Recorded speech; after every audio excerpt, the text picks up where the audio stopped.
Alright. Stream should be going online. Come on.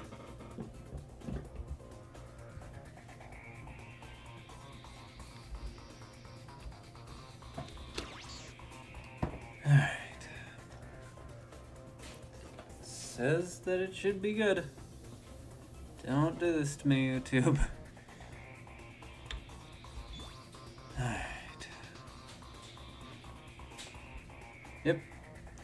There it is. Okay. Hello. Boy, this is rough.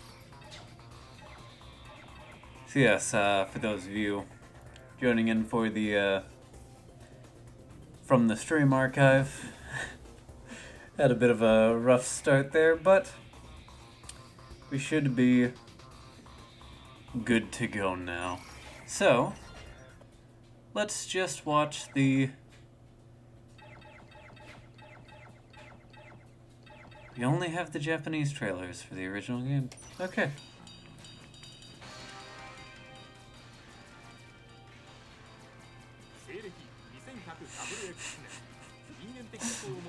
For those who might not have played an X game before, I couldn't imagine that being the most exciting gameplay to watch, but that's just because I'm used to playing these at a much quicker pace, so maybe not. Also, I don't know Japanese, and I'm not going to claim anything else to the contrary.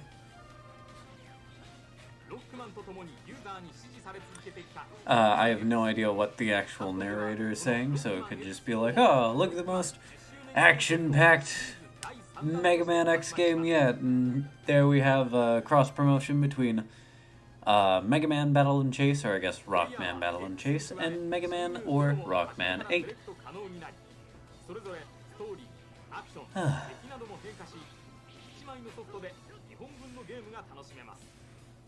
I wonder if the PlayStation, like...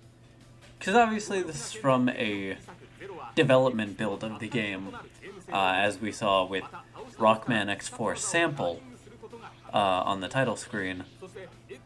I wonder if the PlayStation version also had fully opaque dash, what do you call it, dash after images, which is what it looks like, but you know, this footage also isn't the greatest quality, so I'm not going to say, oh, the Japanese version, or excuse me, the Japanese version.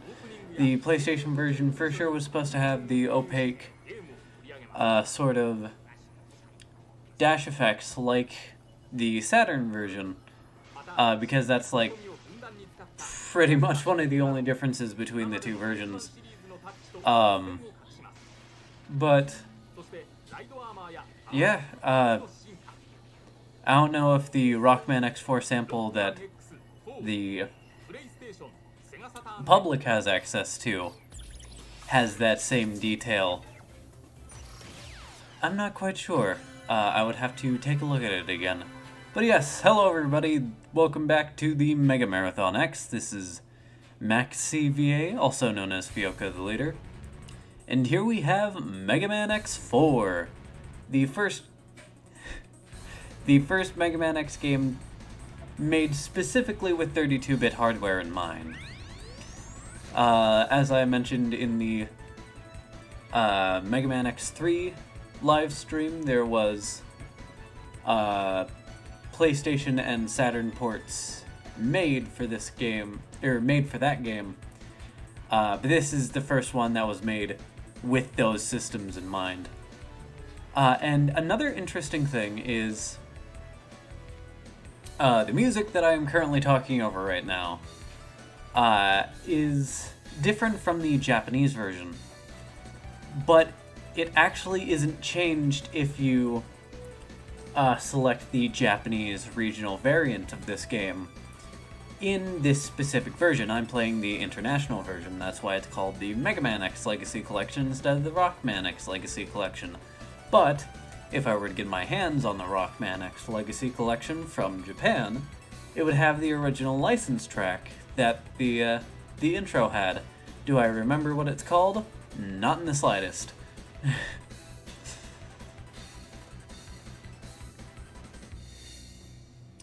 But yeah, as you can see, there are quite a few characters that are being introduced in this game.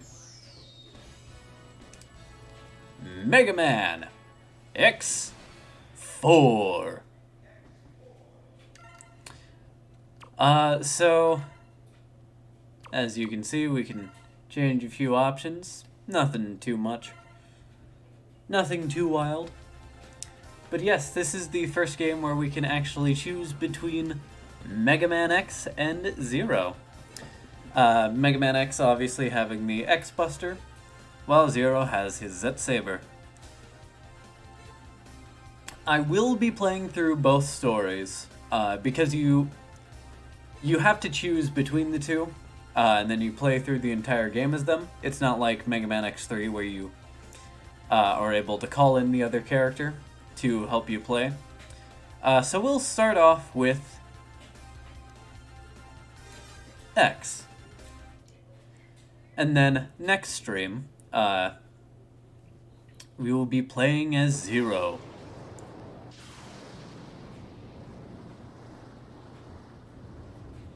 It's about the Maverick Hunters, General.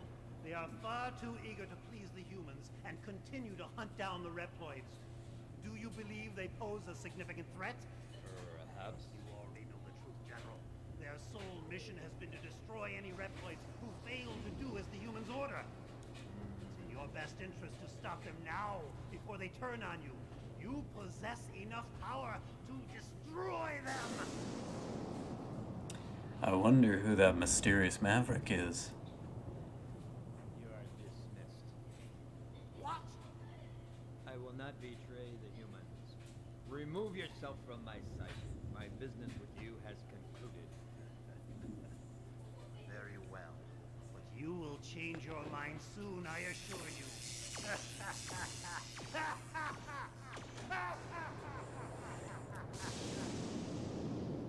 Yeah, this game infamously didn't have very good voice direction.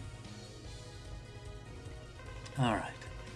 Mavericks have been found at point 5567. The Mavericks have occupied the Sky Lagoon using the most advanced weapons available. The army appears to be the Repla Force. Roger that. I'm on my way now. Also, there's going to be a much bigger emphasis on story. As you saw, there were fully animated cutscenes. I will try not to talk that much through them because they don't have subtitles, and as you probably heard, they can be very quiet.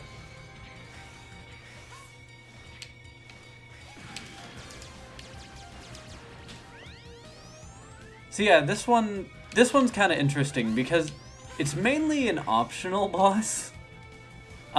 Pretty much all I need to actually do is destroy that door, but I can fight it if I so choose. I don't think you really get anything from it, but it's a fun sort of challenge.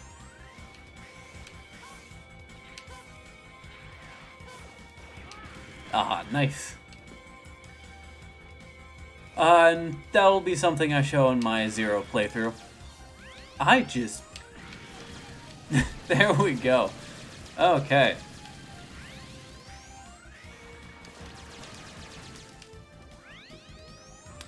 Yeah, if you hadn't checked the date that this was streamed, this is actually being streamed on Christmas. Christmas Day, because I was visiting family, so I didn't have time to make my usual stream date of Saturdays. You're Dragoon from the 14th unit! This isn't good, X. That Maverick just destroyed the power reactor. What? Then the Sky Lagoon will come crashing into the ground! It's too late, X. It's time I made my escape. I suggest you do the same. Don't do anything reckless on the way out, okay? Okay. The city below will soon become a sea of flames. Many people will perish. I have no choice to escape from here and head to the city below.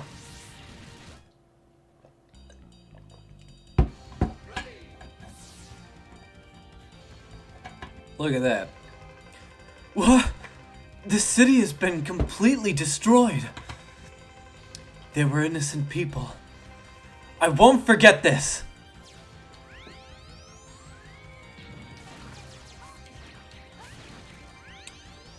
So if you celebrate Christmas or any other December time holiday, well, Merry Christmas, Happy Holidays. I hope you all got a good chance to get some rest. If you get presents, I hope you got what you wanted. I was spending time with my family and got some pretty good time and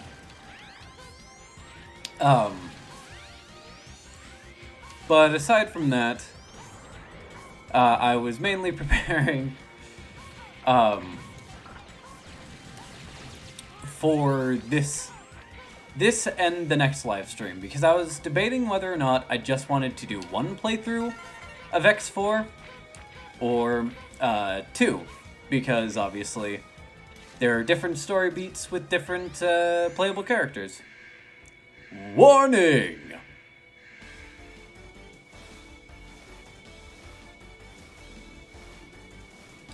And of course, you know, seeing family after a while, you end up talking a lot, so I apologize if my voice is a bit more scratchy or hoarse than it normally is. I might end up talking just a bit less because of that, so I apologize.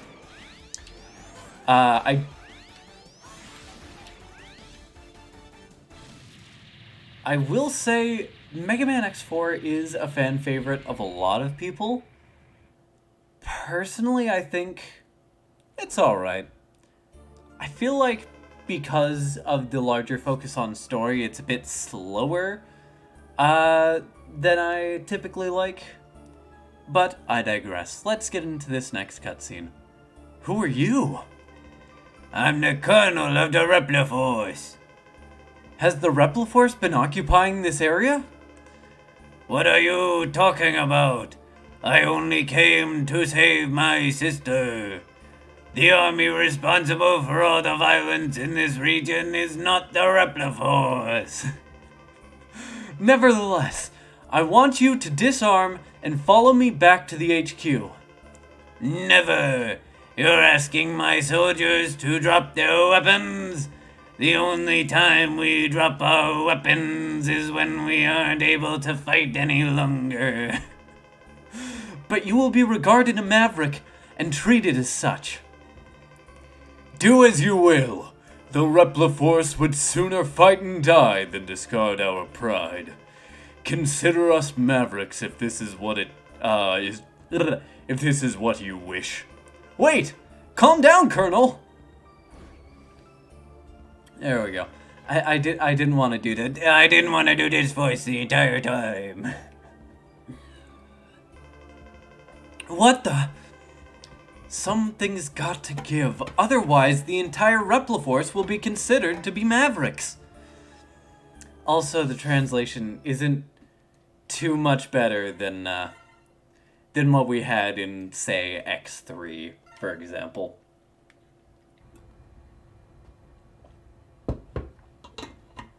Brave soldiers of Repliforce, we have all been wrongfully judged as mavericks by the humans. We cannot suffer this indignity and live in disgrace. We will build our own nation of Reploids. But remember, this is neither about insurrection nor rebellion against our human creators. This is about our liberty and security. We must battle for our own individual rights and our own survival. Together we will build our nation, a sanctuary for all Reploids, our own utopia. Let us forge onward towards a new golden era for the Repliforce. I too share the general sentiment. Take heed, we have no other choice. Let us fight valiantly, with courage and pride, without fear, for we are the Repliforce. The most powerful army in history! Once again, I don't want to trash on the voice actors too much. The general has finally taken action. And now, my Maverick Hunters, what will you do? I'll be watching closely from here on out. I wonder who this mysterious Maverick is. Yeah, I won't rag on the voice actors too much, mainly because, one, dead horse, and two, you know, it's just, there's more that goes into the final product than just a voice actor going, yes, this is good. Who are you? Call me Devil, the Rookie Hunter. My liege, the Repliforce, has begun its coup. Wait! Colonel, you're jumping to conclusions here. Sir, you've been given the order to scramble. Right. I'm leaving right now. Infiltrate enemy-occupied jungle and destroy the weapon under construction. A bug has corrupted the network. Dive into cyberspace and exterminate it. It's not a bug, it's a peacock. The Repliforce ship has taken off. Pursue and blast it out of the air. Dragoon of the 14th Unit is a traitor. Nice! Just spoil that plot beat. I know it's kind of obvious, but, you know, maybe first-time players aren't going to notice. Locate and bring him back to Hunter HQ. That isn't going to end well for anybody. Repliforce decimated the city and left. Pursue them aboard a land chaser. The abandoned lab is now operational. Investigate and destroy the lab. Why does the lab have to be destroyed? A military train is moving supplies. Cut off Repliforce's supply route. Cut off Repliforce's supply route. We've discovered a hidden snow base. Halt production of their new weapon. I won't go over all that again. Web Speedus. He protects the secret weapon of the jungle. I know the game calls it out, but still. Web Spider! Ready?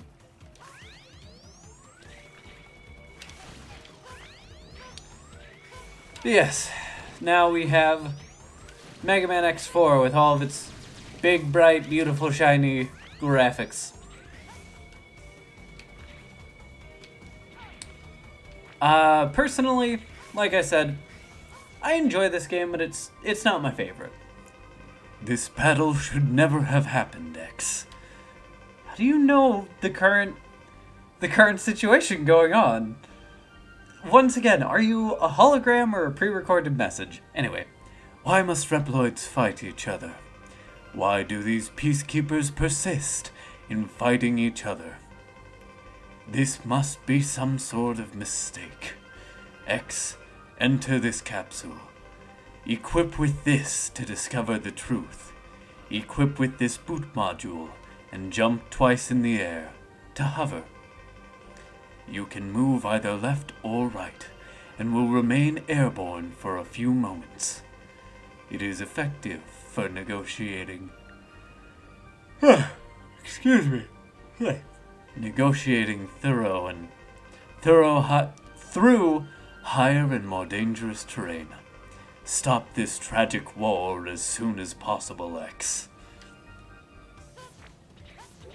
So here we have the boot parts of the, or leg parts of the 4th armor.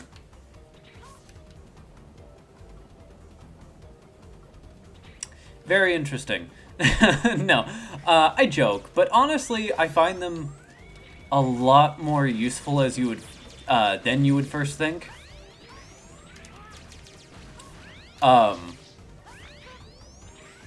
with that being said,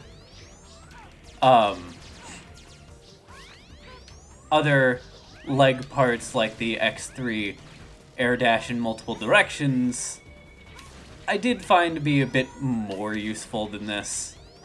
But also, I don't want to keep constantly comparing the games, even though, you know, they are very... I wouldn't say necessarily formulaic, although I guess that is a word that I could use. They iterate on what the previous ones do. And so while it might not always be super fair to compare the games, especially when, you know, sometimes it's a different team developing, sometimes they had, you know, varying amounts of time or expertise. Especially, like, when we get to Megaman X7, I'm going to be complaining about a lot of things in there, but I'm also not going to sit there and say, oh, you know, these people should lose their job, and, you know, they should never try this thing again, because, you know, with things like going from 2D to 3D, you know, you need to sort of have that time to experiment. And so, do I think that, you know, if Megaman X7 was just a 2D game, that would solve all of its problems? No. But what I'm saying is, would I mind if the next mainline Mega Man X game was a 3D game? Also no, because, you know, people have had the time to experiment and know what works and doesn't work in 3D. But, once again, let's save that for the X7 stream. Instead, let's talk about X4.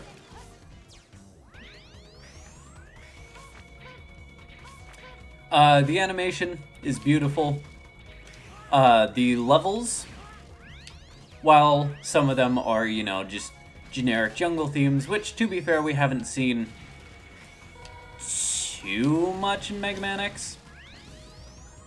Like, we have seen jungle areas, but it's not like, you know, to compare to another series that I very much enjoy, it's not like it's not like Sonic the Hedgehog, where a lot of people complain whenever they see Green Hill Zone reused again. Which is also a green forest jungly type area. You've labored us all as mavericks. I won't let you pass. Turn back now.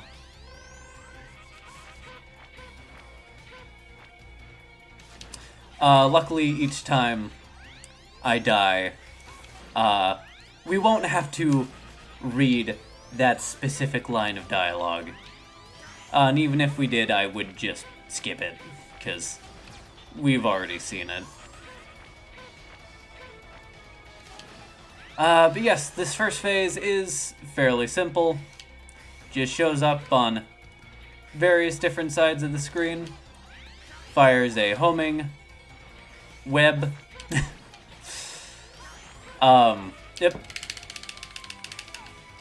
That damages us over time. And gets us stuck in place.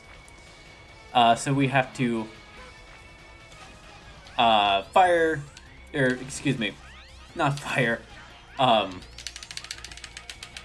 we have to mash the directional buttons or the left thumbstick if you're playing on a modern system to wiggle our way out of it and get out of one of the 3 hits, I believe.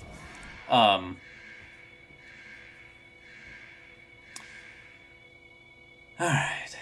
Come on down here, web spider.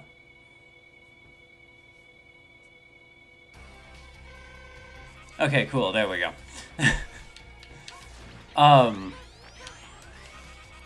One thing that I will say is one of the problems that I have starting with this game is the Maverick intros can just take so long to get going, which I know some people have had issues with that in, like, the Super Nintendo trilogy, But I honestly didn't think it was that bad there.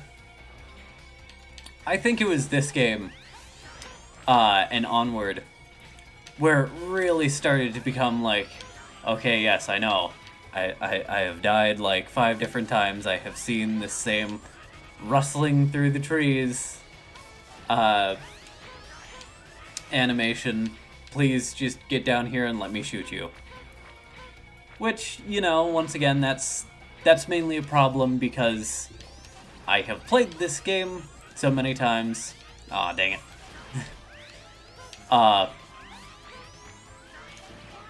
And so, the spectacle has kind of worn off, for me. But, you know, the first few times, especially if you haven't played the game in a while, it's a pretty nice way of the game telegraphing how, the boss is going to act. And it shows off a little bit of their personality without just saying, hey, I'm a rebel who hides in the trees and wants to save the environment or something. Fires a spider net charged with electricity. Can be used to attack, wall jump, or double jump. So yeah, that is Lightning Web. Oh, sweet, the game has been saved properly. Thank goodness. Alright, so. We can go in weakness order, or we can just grab some upgrades. Which I think that's what I'm going to do.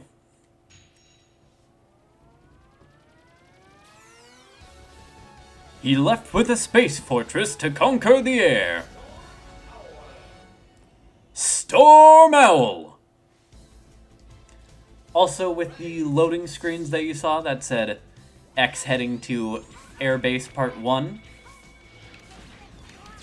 Also, you can destroy these things, which always makes me laugh.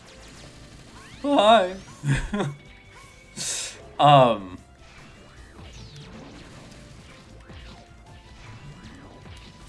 It actually does save your progress between, you know, level Part 1 and Part 2. So,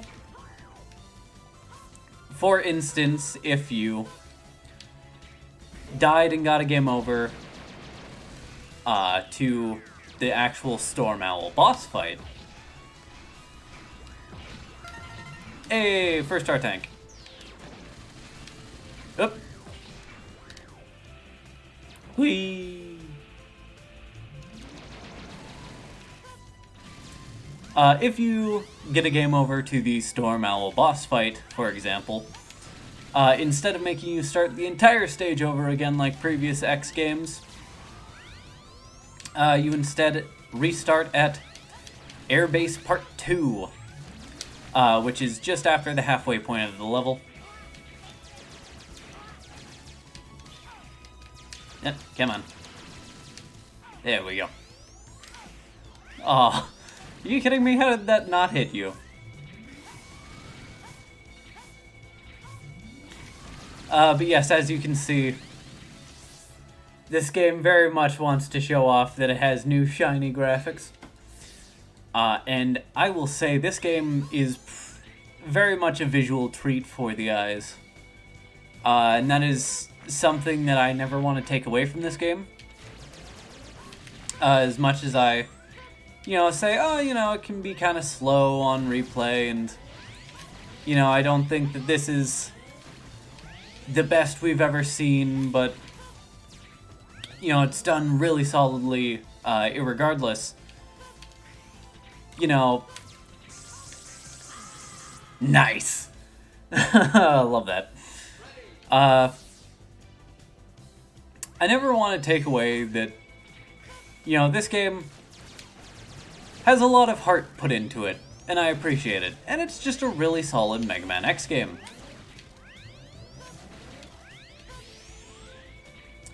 So once again, if this is your favorite, I'm not here to be a contrarian and go, actually, it's not technically the best game, it's just your favorite.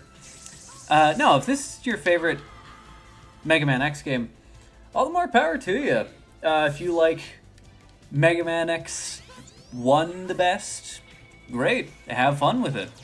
If you like X2, X3, X4, X5 the best, you know, all the more power to you. If you like X6 the best, because it's certainly interesting, you know, I'm not going to take that away from you. And I just keep dying. I'm pretty sure I'm supposed to do a wall jump? Or a dash wall jump? Because you are able to get up there with the current moves that I have right now.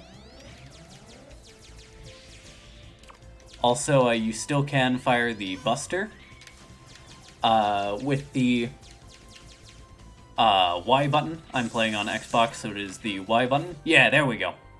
Alright. You can charge up to 4 blasts at a time with this arm module. It takes a while to charge, but you can fire a charged shot at any time you so wish with it. This arm module is also changeable. Enter this capsule to change parts.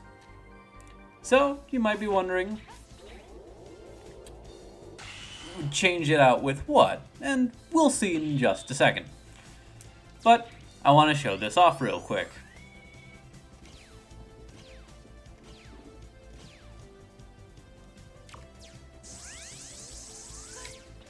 And it allows you to charge up your weapons. But we have another arm part here.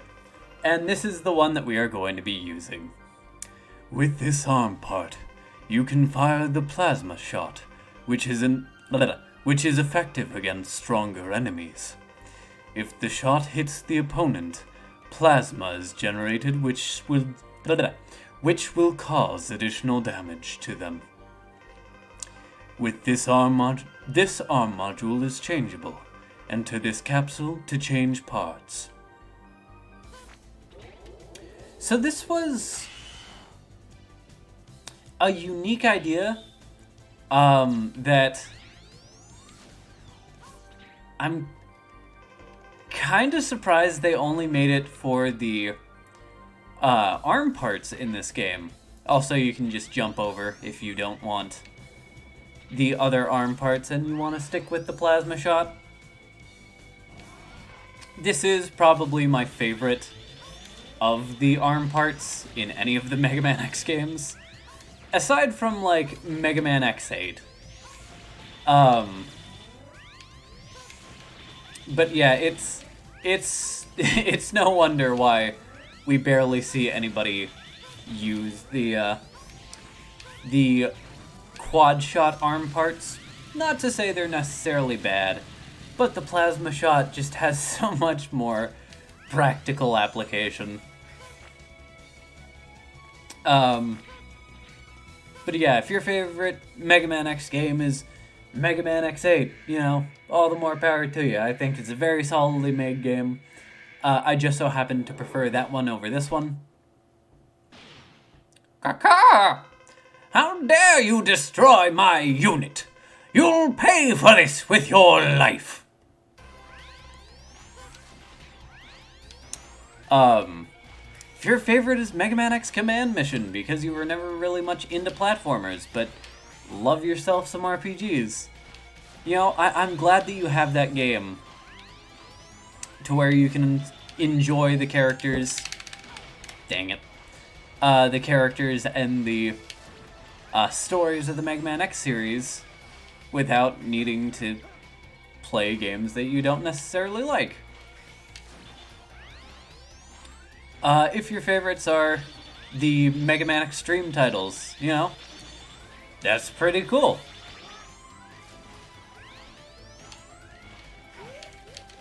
If your favorite is Maverick Hunter X, it's fair. It combines pretty much the best parts of Mega Man X8 and puts them into the first Mega Man X game. I really wish that they would have continued the Mega Man Maverick Hunter X series. Yep, Nope, nope, there we go. And that's why I like the plasma shot. So yeah, how's everybody in chat doing today?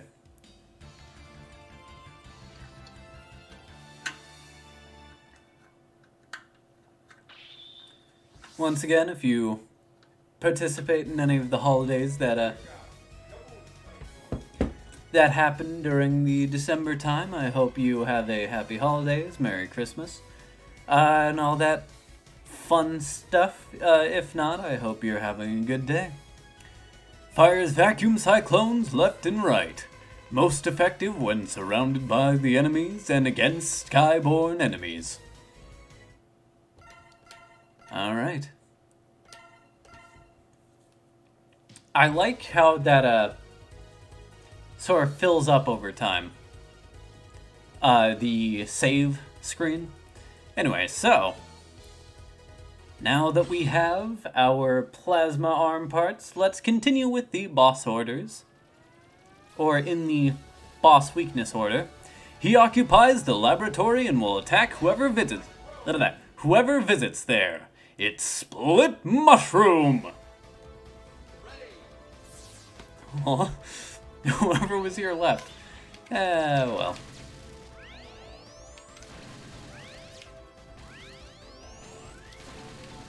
Oh yeah, that's one of my favorite things. So because there is a secondary fire button, you can... you've got to be joking. There we go. You can charge up your buster, and then just fire a single shot.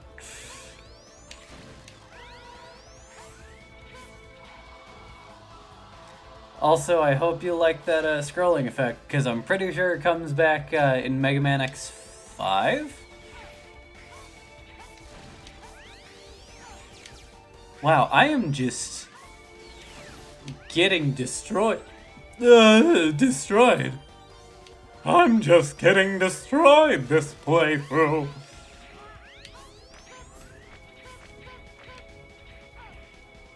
Ah, yes, my favorite.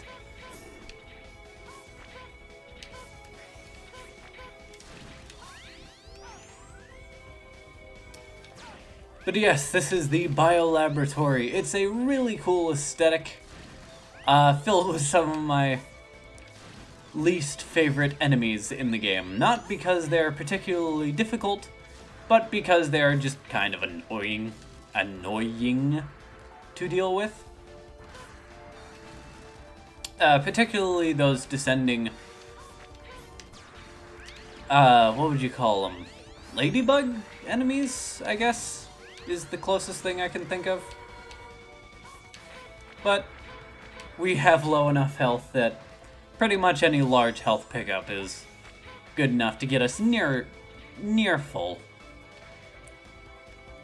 Now, on the other hand, I very much enjoy this mini-boss, even though it is, once again, just a lot of waiting for it to be vulnerable. It is a pretty neat little gimmick if you don't pick up on the fact that, you know, it's mainly just going for the platform that you're standing on, or if you know, stand on one of the top ones while there are bottom ones below it, it will destroy them. Ah, yes. The same stairs, but now purple. Which, to be fair, is a much nicer color than the green. Not saying that the green was necessarily bad, I just prefer the purple look.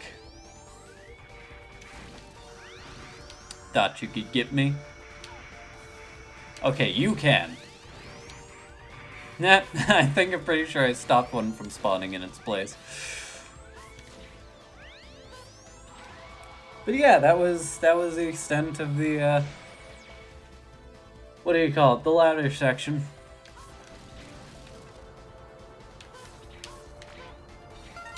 And there you go. That's how you get that one. Unfortunately, you can't really go up here and cheese the level design. You have to go on the bottom route. Which, to be fair, is a pretty cool set piece, you know, things crumbling down above you and you have to make your way through. Before, you know, you run out of level and they send you falling into the bottomless death pit below. More enemies that, while not too bad to take care of, are just kind of annoying in my opinion. Whew. Also, the closed pod enemies you can't destroy. Like you can with those ones. Alright. Oh no! We're almost out of health. Warning! I know I didn't do the warning for, what do you call it? Storm Owl, but forgive me. Are you X? I'm under orders to terminate you. What? Whose orders? Take a wild guess. Also, I think aside from Magma Dragoon, this is one of the only other Mavericks you talk to as X, which is kind of funny to me. Like, it's Magma Dragoon who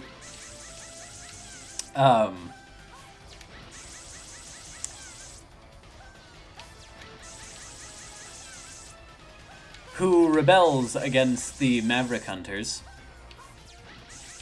And then it's Split Mushroom for some reason. And also, if you will take a look over at the health bar, instead of having the Repliforce logo, it has a very familiar insignia that we have seen throughout a few of the games. So, I'm sure that has nothing to do with the mysterious Maverick that we saw talking to General before. It's not connected at all.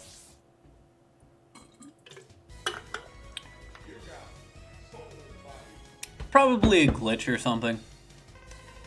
Excuse me. Accumulates energy and generates an illusion. Enemies will sustain damage if struck by the soul energy. Requires high energy expenditures, however, and will eventually dissipate in time or if it sustains heavy damage.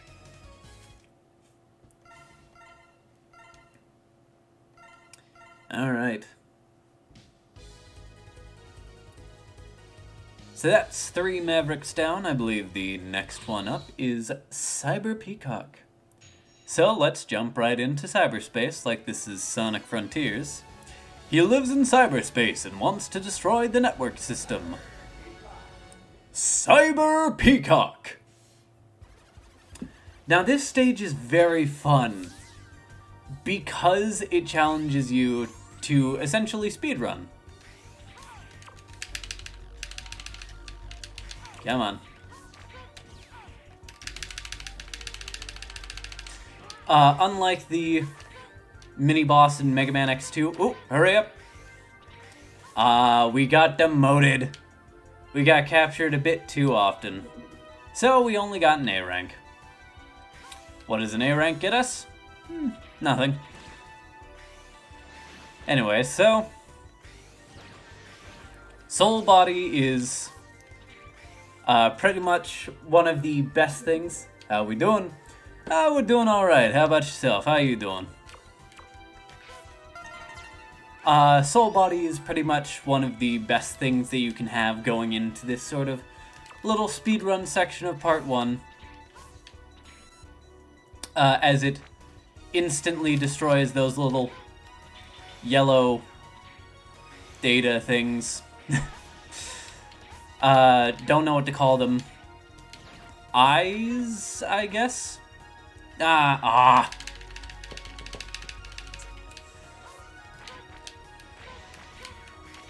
Honestly, if we die and get a game over, it might be for the best. That way we can redo Section 1. Hurry up! Hurry up, hurry up, hurry up! There we go! Rank S! Alright.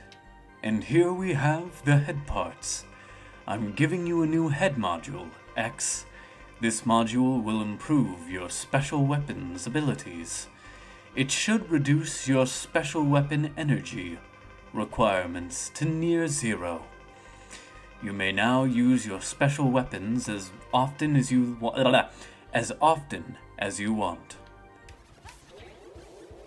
Now, I will say, this is probably the best head parts that we've ever gotten. Dr. Light wasn't lying. As you can see, that special weapon ammo isn't dropping down. The only time it drops down is when we use the charged versions. But as you can see, we have even more, I believe it gives you even more charges of your special weapon than it did before. Also, transitioning from part 1 of an area to part 2 refills your health and special weapons, which, to be fair, for X won't be that useful anymore, but it's something to keep in mind. Greetings from Transylvania! Yeah, it's something to keep in mind as we continue to play the game, especially if you're thinking of doing a minimum percentage run for the Mega Man X games, which I have... You've got to be joking, come on. I have thought about doing in the past. Definitely not going to do it for this stream. Or I should say these streams. When are you doing X5? Well, that is actually going to be in a few streams from now. We've been having good progress with one X game a stream, but this is the first game where there are 2 different stories for the 2 different characters that we can play as. So what I'm hoping to do is... His potential is limitless? Not possible. Who are you? Why are you doing this? To me. To you? I was ordered to test your abilities. It's quite simple. What? Prepare yourself. Because there's 2 different stories for the 2 different playable characters, I do... Oh, nice. I forgot. You can just spawn on top of you. Come on.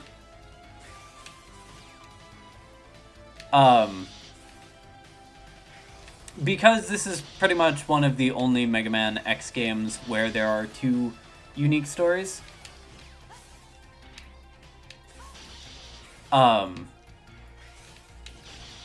when you play as the 2 different characters, you go through the same Mavericks and same stages and whatnot, but it's a different story. I will be doing 2 separate playthroughs. One is X, and which is obviously this time, and the next time I will be playing as Zero.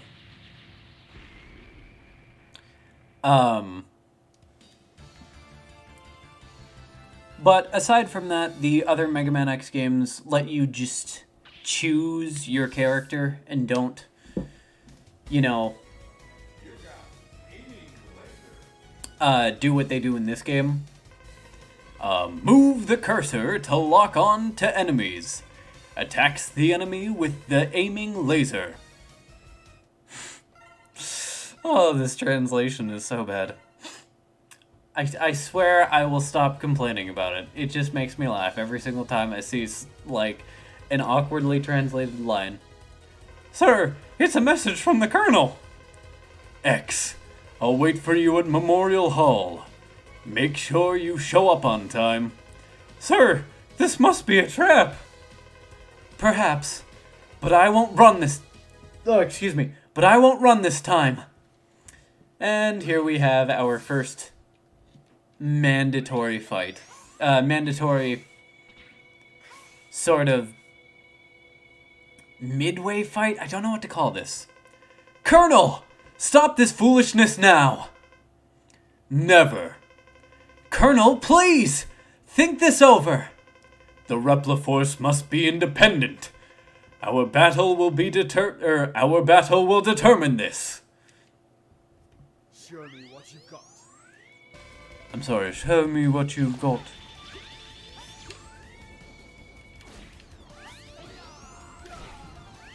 Once again,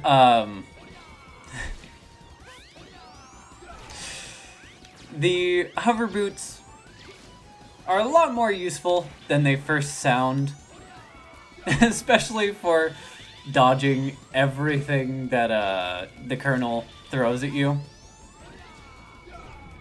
In this first fight, I should say. Ah, dang it. I was a bit too slow on the draw there.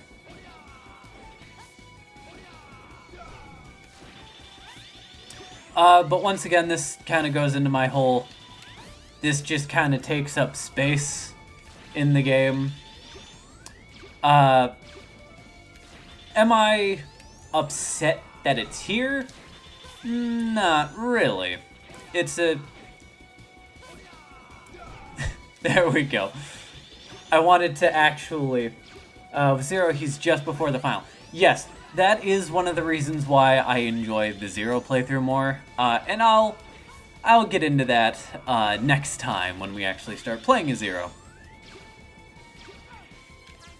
How did the first one not hit me, but the second one did? Oh, please don't die here, X. Yeah, I believe... Ooh. I believe in the Zero playthrough, this is just replaced by a cutscene. Please tell me that's high enough. Yes!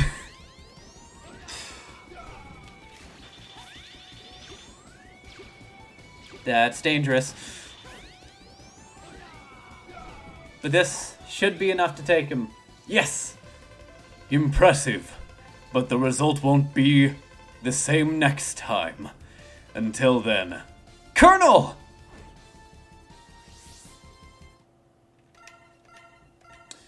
And we don't even get anything out of that. It was just a random fight for the sake of it. Anyway, let's go back into cyberspace. Now that I don't have to worry about my soul body ammo. We can just run through here with reckless abandon.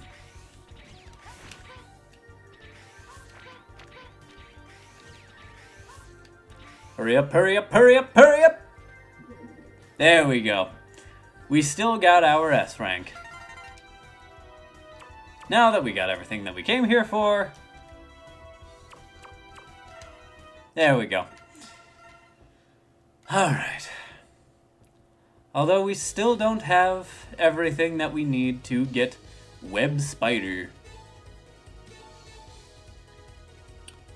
So... I want to say we fight... Slash Beast now. It's either Splash Beast. He defends the military train to protect the supply of goods. Slash Beast. I want to say we either fight Slash Beast or Magma Dragoon next. This is the problem of just relying on memory. Sometimes your memory can be incorrect. But we'll see if we can take him on when we get there.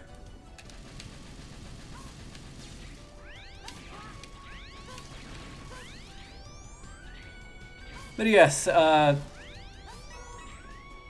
will say I've never had a problem with the change of the train jumps are super hard to zero.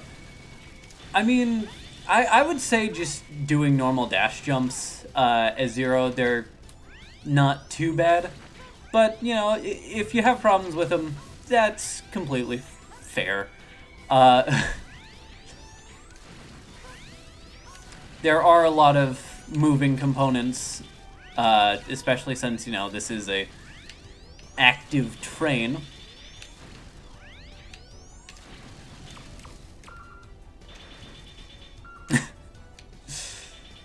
No, stop locking on, let me...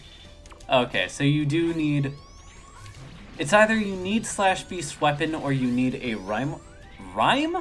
ride armor to destroy those.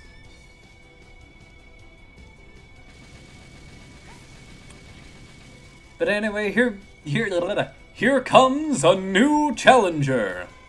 Spike Train. It's not too hard, especially with the plasma shot.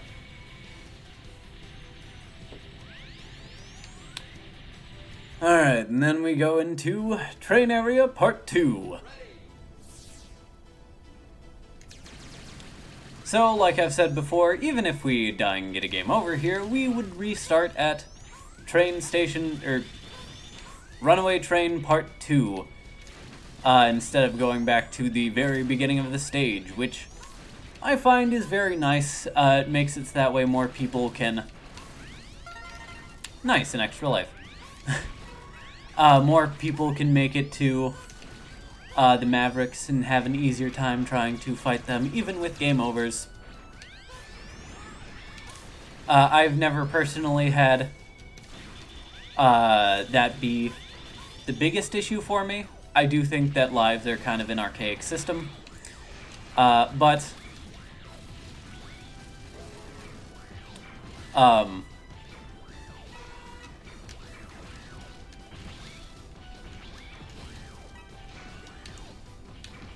you know, it's something that, as somebody who has played these games multiple times, I don't have the hardest time getting to where I need to go in these games. Now, am I going the right direction for the heart tank? I don't think I am. No. Well, dang it. Let me try to keep this right armor to get back to where we need to go.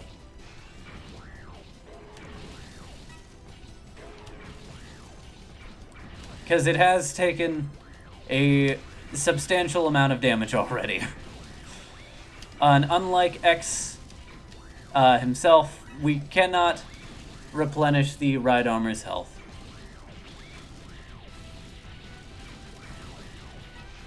Alright. Get out of here. Get out of here, bats. We don't want you. There's the heart tank. I knew it was here somewhere.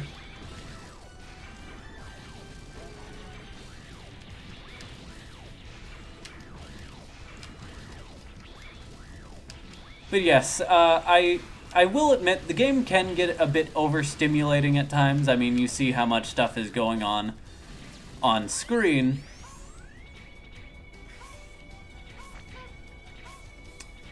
But as somebody who has played these games for a while, once again, just because I'm saying that does not make me a Megaman X, expert. I'm not able to beat these games blindfolded. I'm not able to do a full-on speedrun of these games. I'm just saying I know enough to make my way around the stages and generally how to get all of the items. That is the extent of my knowledge of these games. I don't have every single Maverick's weakness memorized. For the most part, I just try to get through these games with the least amount of backtracking possible.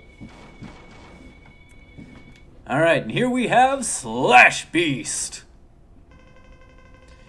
Challenging my unit was both foolish and reckless. You are nothing more than my prey, one that is soon to be retired.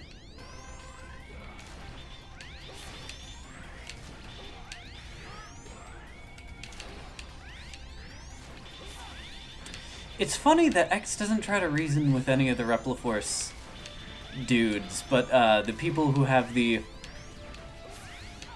alternate icons. Well, okay.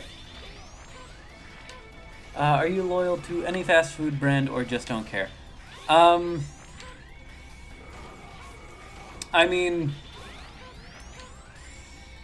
I don't have too much of a preference. I do like certain fast foods more than others, but I try not to eat fast food too much because, you know, budgets and nutritional value or something, but, you know.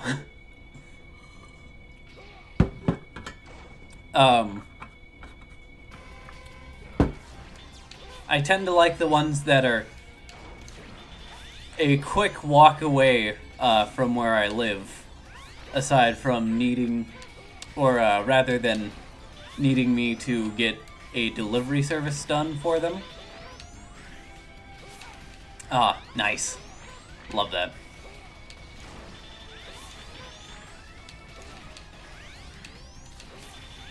I will say, I do love Slash Beast as a fight. He does have a varied amount of moves to where it doesn't feel like he's getting too stagnant in his patterns.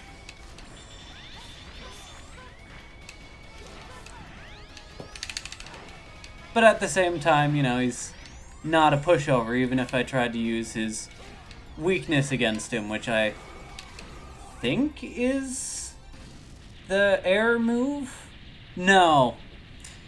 The double cyclone is Magma Dragoon's weakness, so I did go a bit out of order, but we did get everything from this stage, I believe.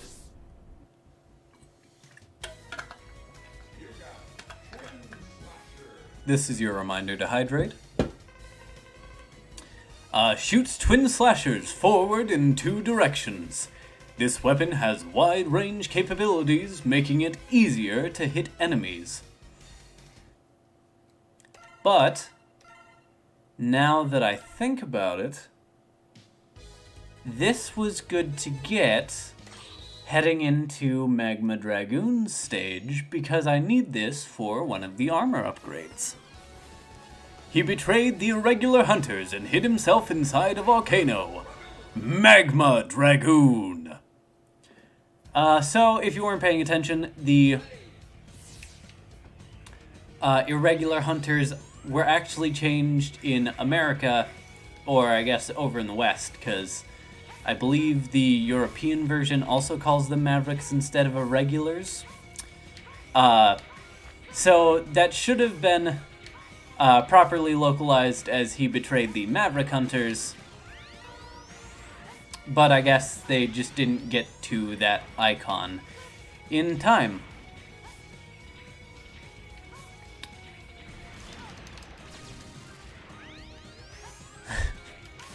So I could totally imagine Western Megaman X fans just being like, is the 14th unit called the Irregular Hunters? Like, why would they call them that? It's so mean. Does betray mean kill or what? Well, it means that he once was a Maverick Hunter like we are, like X and Zero, but then he, you know, sort of, took it back, I guess. You know, he went from fighting Mavericks to being labeled a Maverick himself.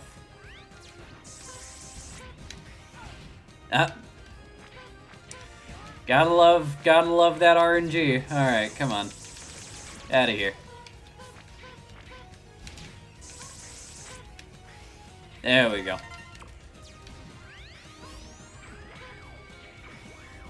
One thing that I will say is,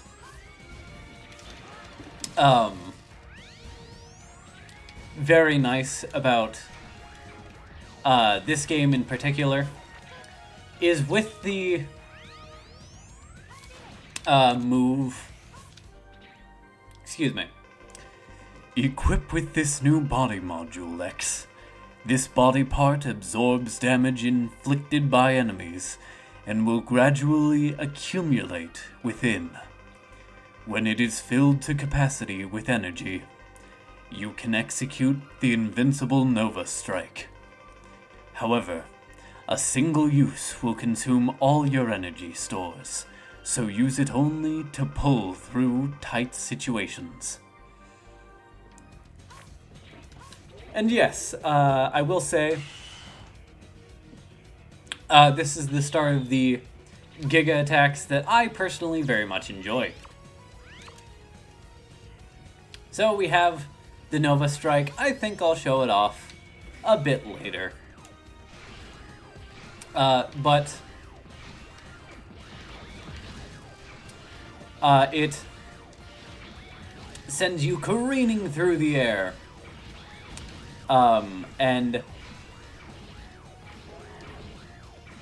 lets you fight.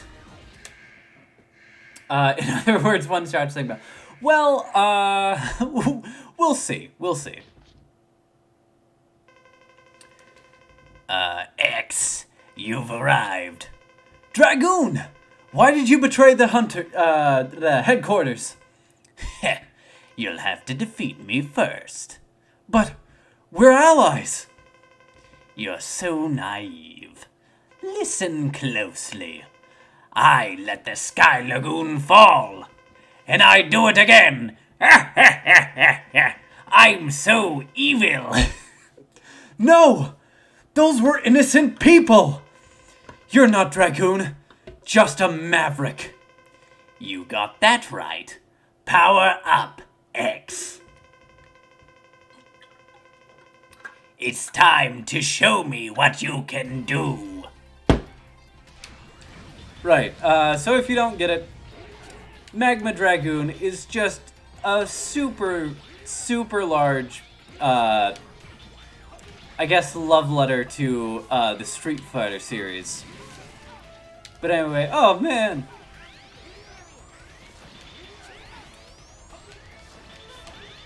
He even says Hadouken, and when he does it, the Shoryuken.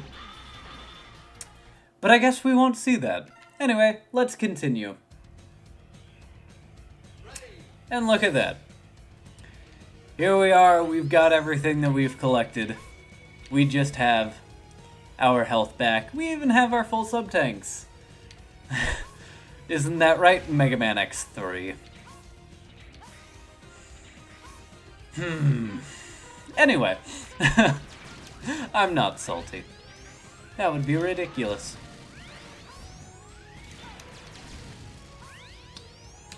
So, let's head back in our ride armor and try that again. But, as you saw, the Nova Strike, it doesn't one-shot enemies. That is unique to the Ultimate Armor, which I believe is unlocked via cheat code in this game. It sounds like a 6-year-old describing his plans for world domination. Well, that's just kind of the poor localization of this game for you. Anyway, whee. I know I can stand in the lava to avoid like that big old attack. Yeah, there we go. We got the Shoryuken.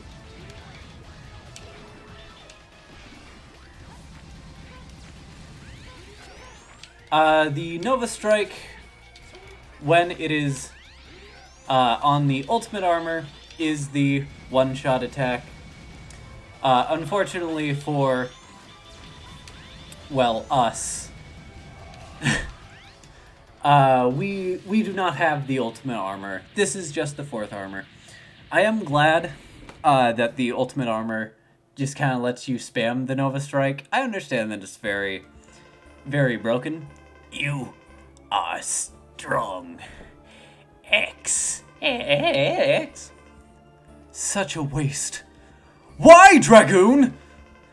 Always wanted to fight you. Then he appeared and...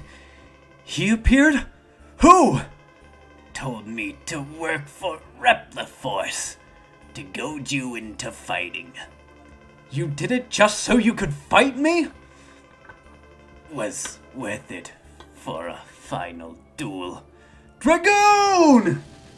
Ah!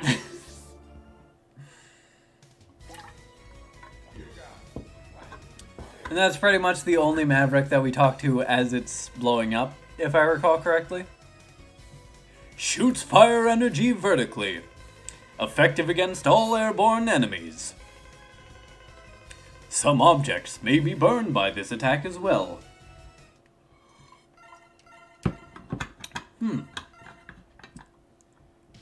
That's a strange message. Anyway, let's burn down the forest.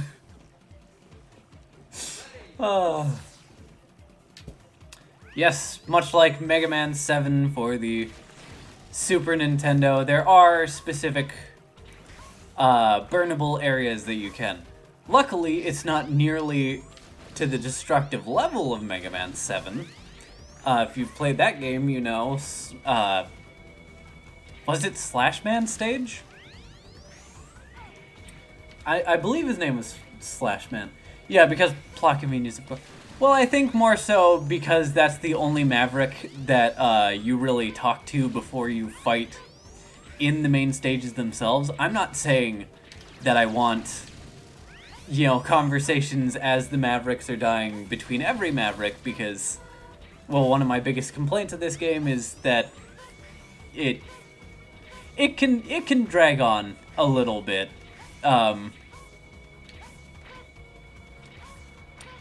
But once again, it's one of the things that I'm not saying it's necessarily bad, I'm just finding it funny that they've only done it for one Maverick.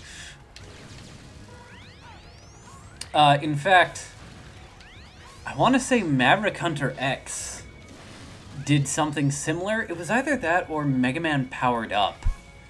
That the bosses talk to you after being defeated. But because those games have, like, voice acting and scripts that weren't written in, like, 5 minutes, of course I'm not talking about the original Japanese script. I have not played a lot of the retranslated mods for these games. I'm sure they're fine enough stories in their own right. I just personally have never experienced them. So I can only talk of my experiences with the English versions. And the English versions aren't very good in that regard.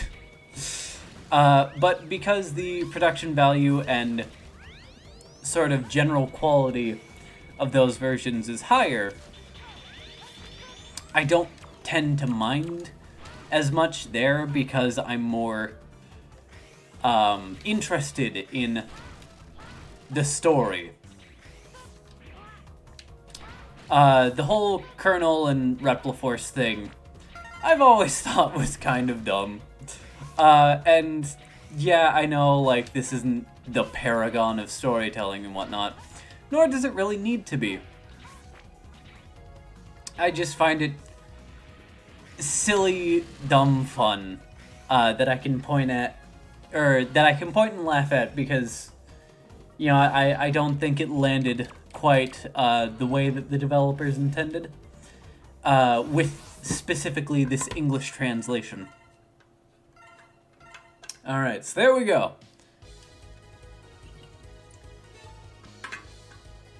Alright. Gotten everything there. Pretty sure I got everything there. So our final two Mavericks are Jet Stingray and the villain we shall be facing, Frost Walrus. Let's see what Frost Walrus deal is. He protects the secret weapon which lies inside the snow base. Nice. Frost Walrus! And there we see Blizzard Buffalo falling to pieces in the background. Ultimately, yes, this level has a lot of, you know, ice physics and whatnot. But I don't think, like, it's necessarily a bad stage. In fact, I tend to enjoy it mainly just because, well, if we go back the way that we came, and instead go up, we can skip over a lot of, and here we have... Who is that in the background? Is that I think that's supposed to be Chill Penguin. I can't exactly tell. Somebody can say, hey, you're dumb and wrong and incorrect. This is who it is. You know, it's Gravity Beetle. They just wanted to freeze all of the Megaman X3 bosses here. But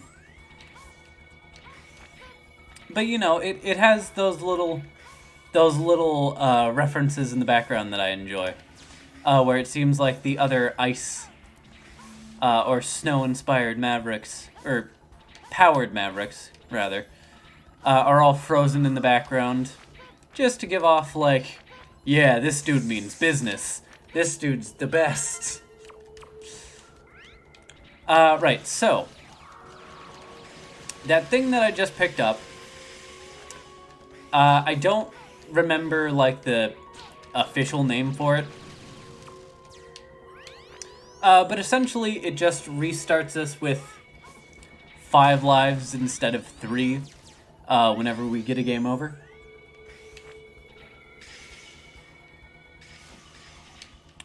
Here we have one of my favorite parts of this level. Don't fall too far in, because that's a bottomless pit. Right before a mini-boss. Yeah, okay, it is Chill Penguin. I can see it now. It's just those, like, sort of gotcha moments that I've just never been a huge fan of in this series.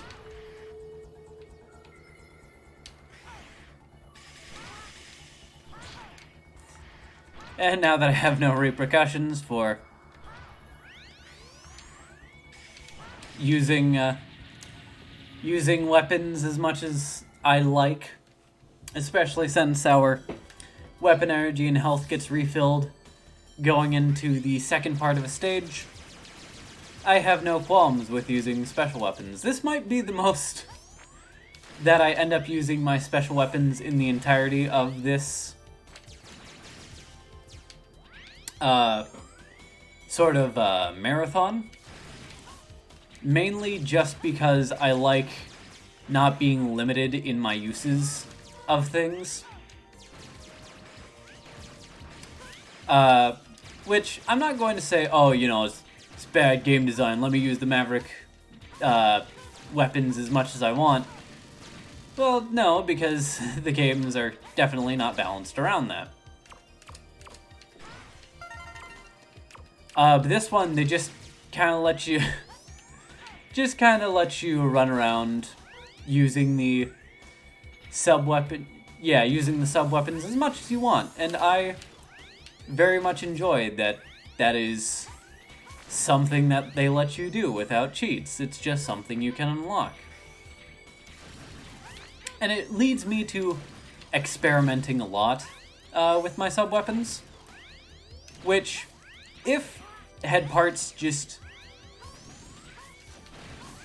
as a whole throughout the series just reduce the amount of weapon energy you use for your sub-weapons, I think I would use them a lot more than the developers think that I do. Right, so if you don't destroy those big pelican-looking dudes, the level becomes encased in ice. Enemies then shatter as soon as you shoot them with your buster. And the level,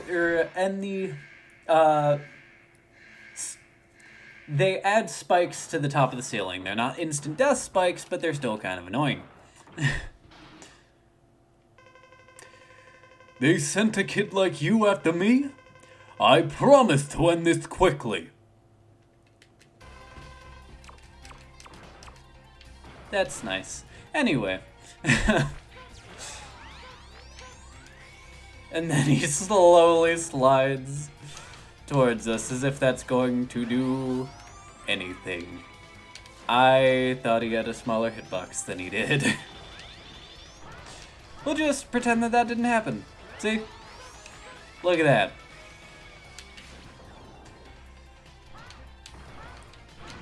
So yeah.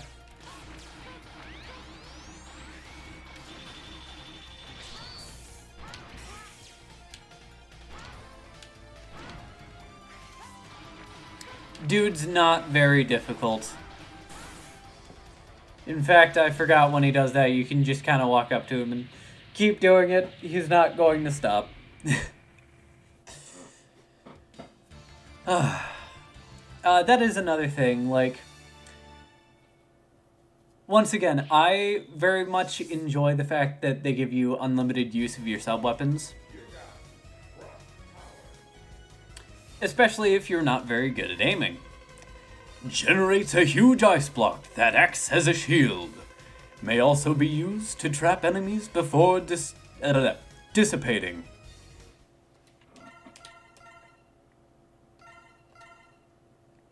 But for somebody who, you know, maybe wants a bit more of a challenge and wants to be, you know, punished for recklessly using their sub-weapons, this ain't gonna do it. He destroyed the city and escaped into the sea. Or escaped to the sea. Jet Stingray! So yeah, this is our first dedicated, sort of, rider bike level. Which is something that the 32-bit games are going to use a lot of. And I will say, in terms of collecting things, this is probably one of my least favorite stages, because look at that. I missed. Guess I gotta die and retry. I don't necessarily think that they're poorly timed, but as somebody who gets kind of annoyed with themselves whenever they miss one and have to just die and go back because you only get one opportunity to grab these. Sorry, I looked at chat for a second.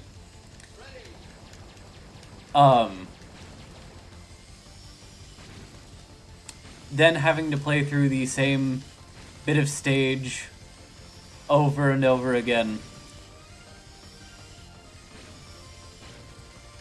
can get kind of tedious. And I know, get good and all that funny stuff. But, you know, it's something that I think this game didn't do that bad, but it gets really bad with, for example, Megaman X5.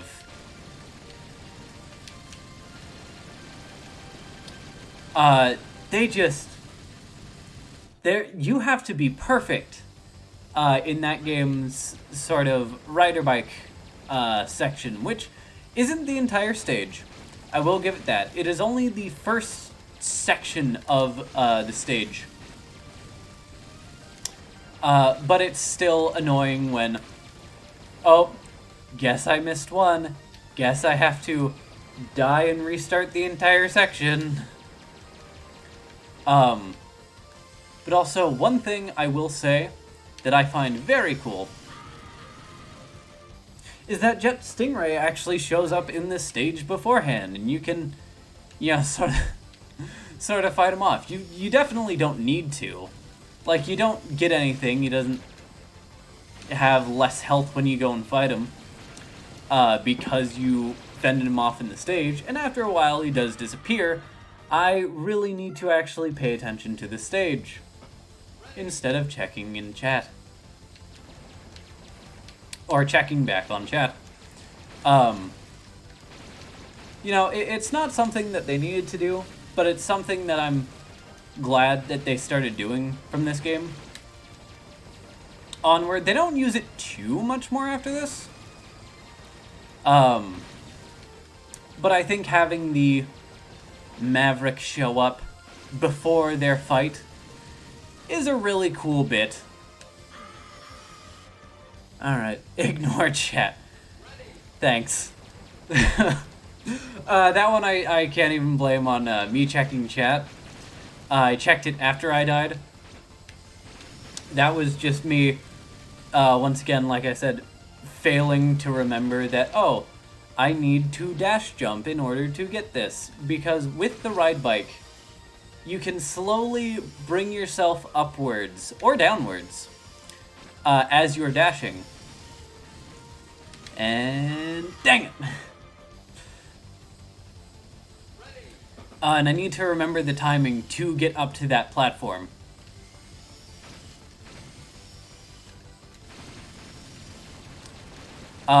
I will say the sense of speed on the rider bike is always something that I look forward to in these games.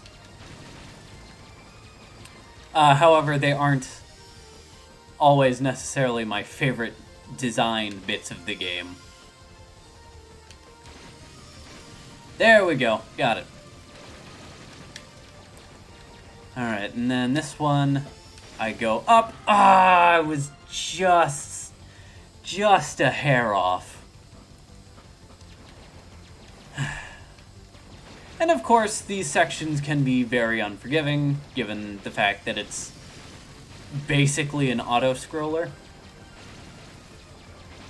But, once again, it's nothing that I think a first-time player that isn't trying to go for every single collectible in one run is necessarily going to have too much of a problem with.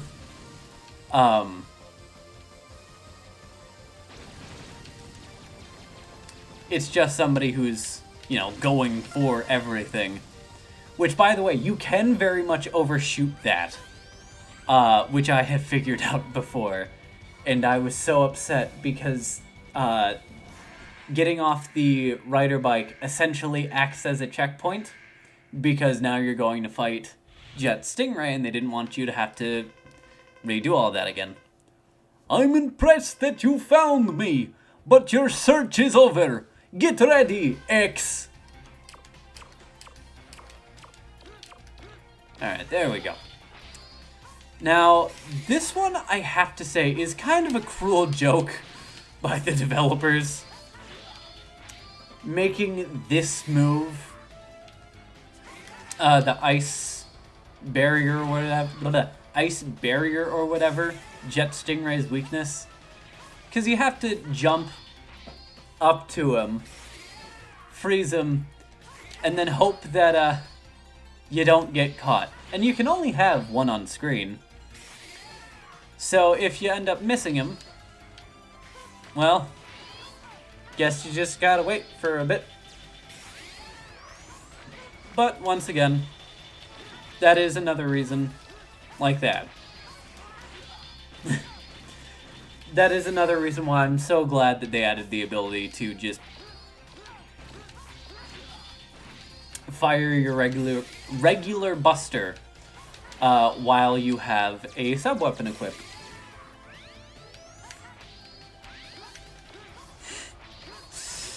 There we go.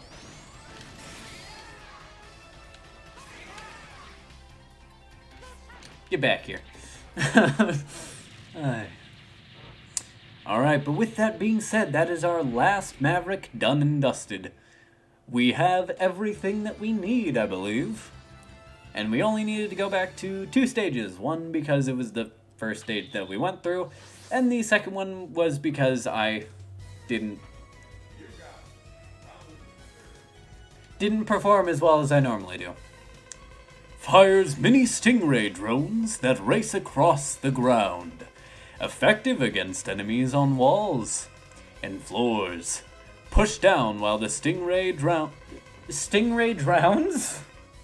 Stingray drones are flying to command them to fall. And with that we have our 2 sub-tanks.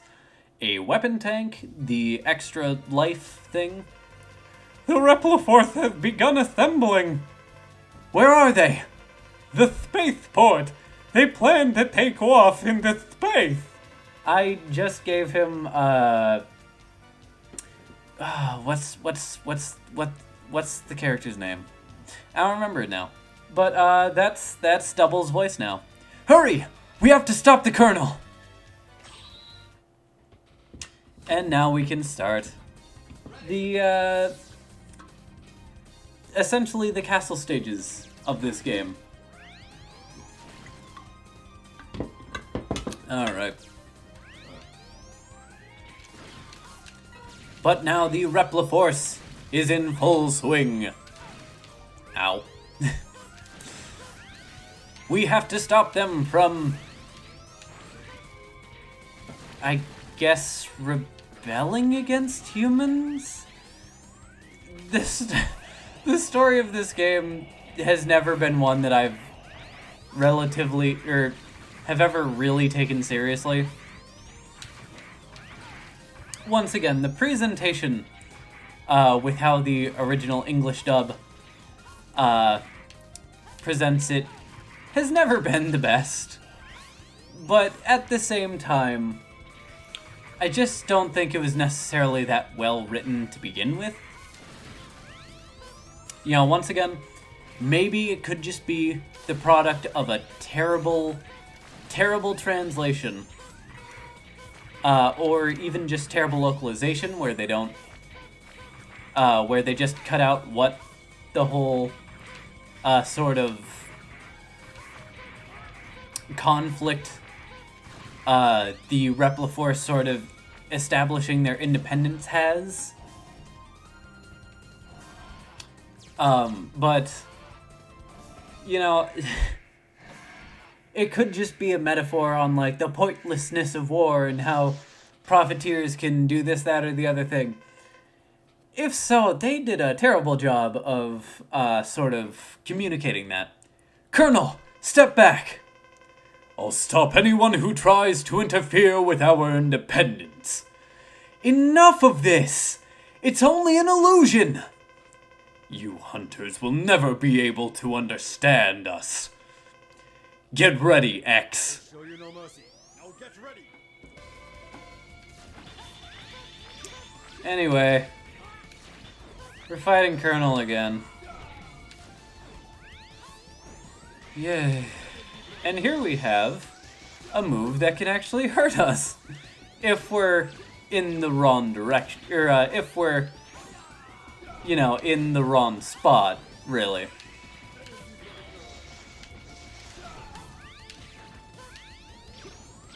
But I believe that's really the only attack added to this fight. So, let's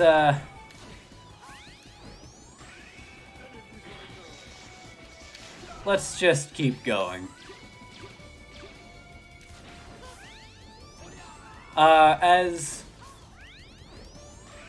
a chat member helpfully pointed out, this would have been the first time you actually fought Colonel as Zero, as we'll see next time. Just really likes using that one move, doesn't he?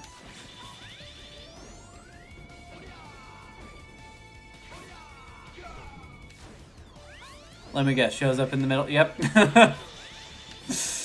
Alright. But in case you haven't noticed, X, whenever he moves in midair... Oh no, there is another move added. Other than the lightning attack. But if you haven't noticed... Impressive. But it's too late. What? The Repliforce already left for space. I'm beaten, but the Repliforce will never perish. The Reploid's nation will be born in the vastness of space. Colonel!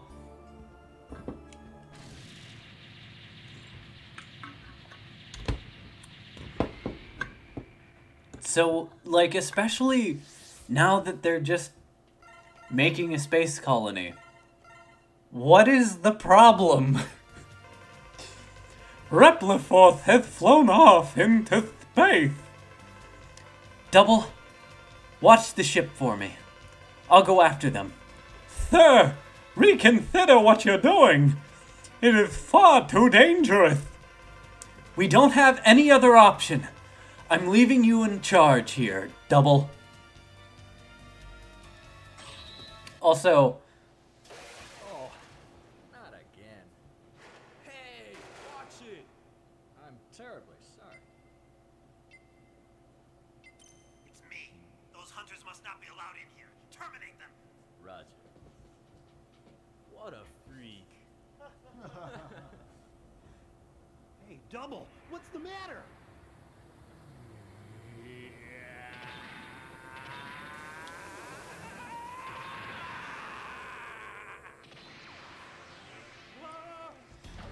Yeah, surprise, Double was a double agent.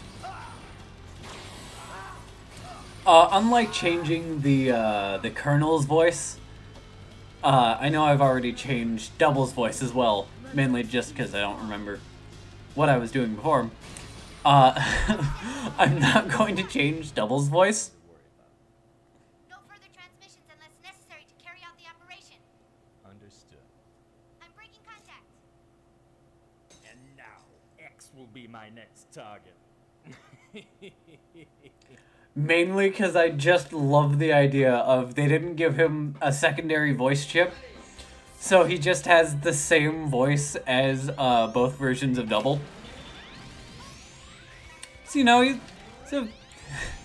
he's a Reploid. They're advanced, but you know, maybe they just didn't have the budget to give him another voice chip.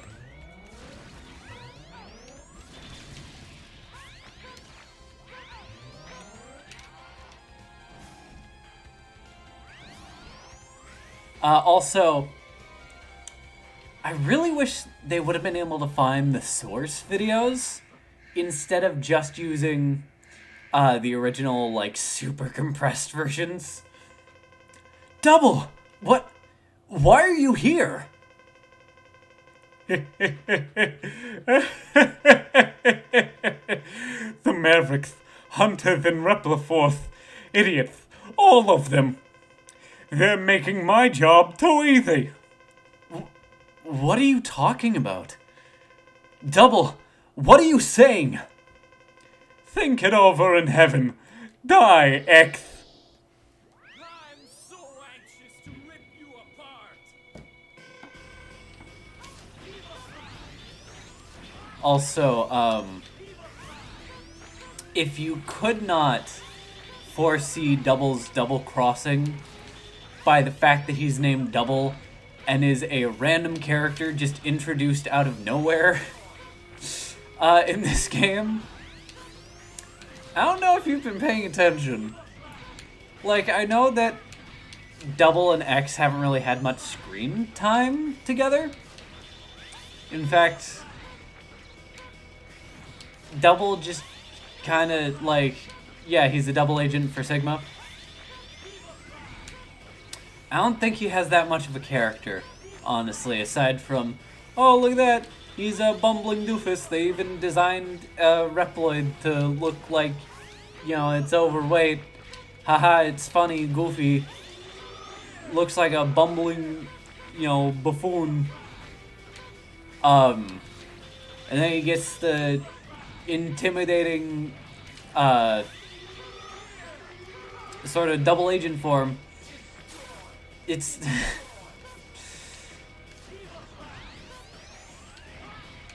it doesn't really do much when we haven't really seen Double as a character. Like,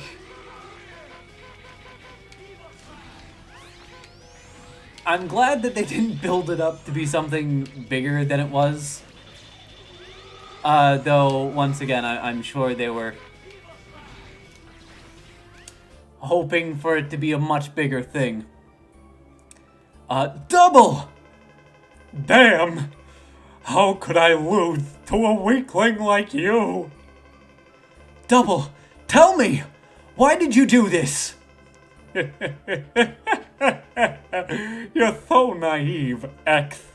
I was sent as a spy from the very beginning to keep an eye on you. Double, I trusted you!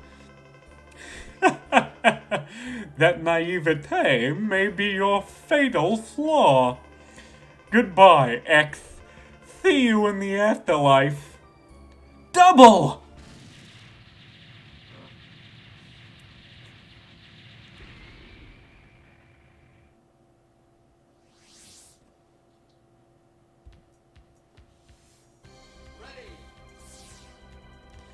And then we jump in to the next stage.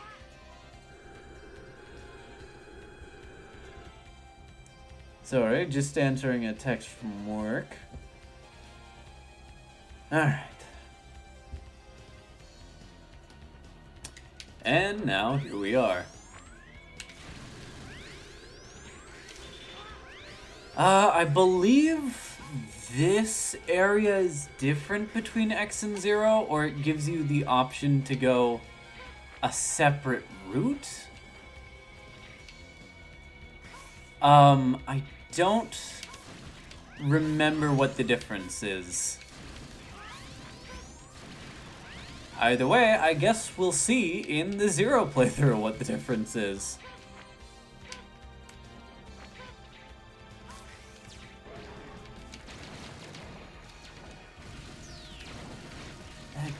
Get out of here.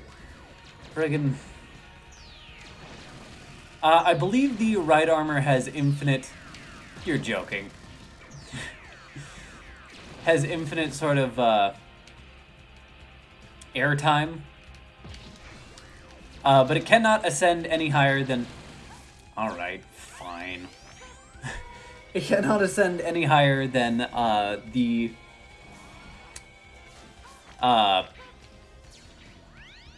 height that you do...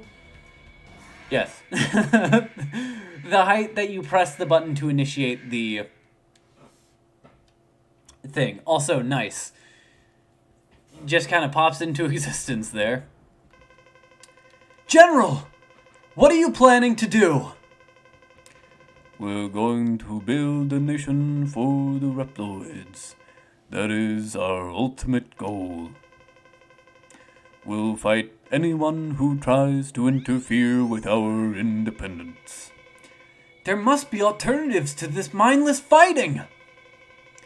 We were called Mavericks without justifiable reason. What other choice did we have than to fight? But it's too late now. Get ready, X. Show me your true power. All systems, full power! I'm not going to say that the General was voiced by Dean Bristow, but it just reminded me of Dean Bristow's Dr. Eggman. And rest in peace, dude. Anyway, so this boss fight is not very interesting.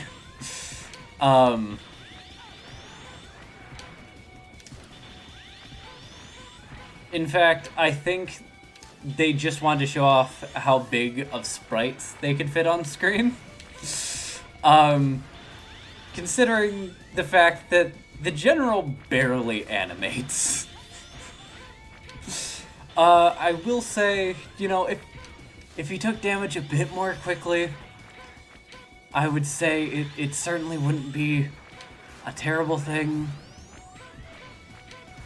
Especially since it just kind of takes a while, and he doesn't really add much to his attack pattern. Like, he can go and change sides of the room, and I'm sad to say that is the most interesting thing. Like, I think we would have seen it there, but my plasma shot did him in.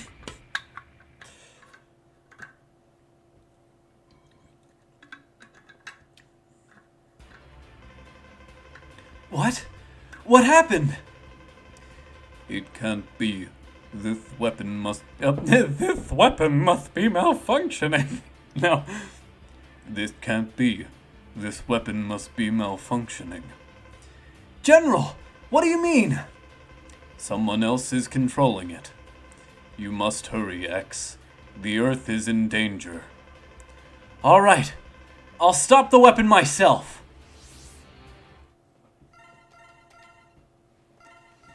Alright, now it says that it's been saved properly, but I don't know if it actually lets you pick up from the final stage. Either way, guess what? We have boss refights to do.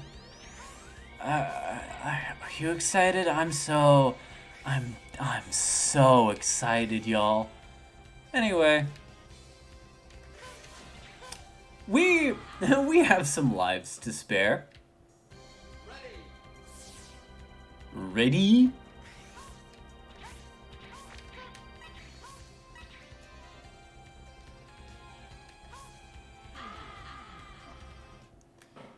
Ooh. You know what, chat? I will be right back. I need to go use the restroom. Yeah. Let me at least have the music on. I have not made a dedicated be right back screen, unfortunately, so just jam out to the music for a bit while I'm gone.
All right. And with that, I am back. Let me just pull right back up.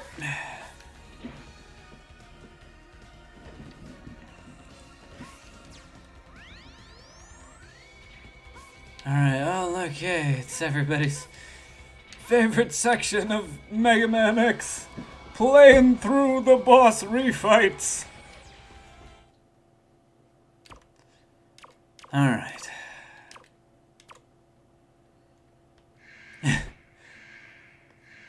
Now I just get to see, because I don't have an ultimate weapon.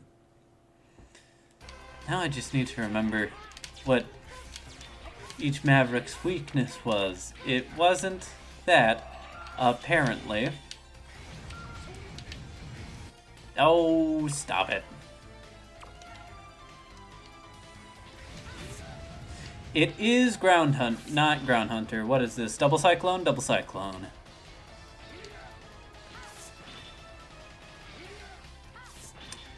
I mean, if they made it so that way the Spark Mandrill Syndrome only really kicks in on the boss refights and not on the initial fight encounters, then yeah, I'd say, you know, it's rewarding players for finding the enemy's weaknesses. But as it is right now, where you can just kind of juggle an enemy into submission from the get-go if you know what their weakness is, it just doesn't seem that well thought through in terms of balancing. Am I saying that that's the worst thing that could ever happen? No. You've seen me use what I've called Spark Mandrill Syndrome throughout this entire playthrough. Gods, I hope it's not that one. Definitely not that one. Ah. Pretty sure it is. Because it's actually doing damage to him.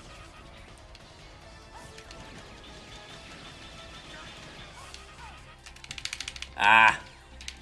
Joik. Fight me. Fight me without hiding in the trees, you joik.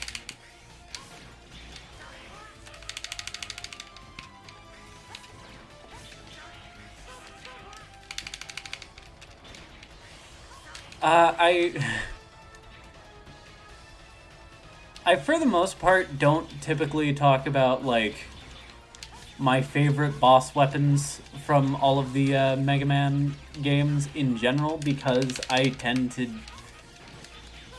play using just the Buster for a lot of them. But let me tell you, X4 is pretty much one of the only games where I regularly use the sub-weapons. That's probably why I'm so bad at a lot of the Castlevania games, because I also don't use a lot of the sub-weapons there. There are certain games where I use them like, you know, they're my main weapon. But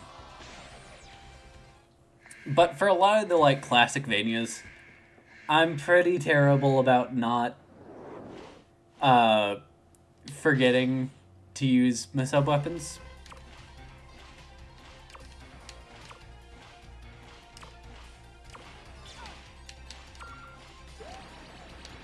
Right, yeah. Right, you get double Cyclone from this dude. I always think you get Aiming Laser from Storm Owl. I don't know why.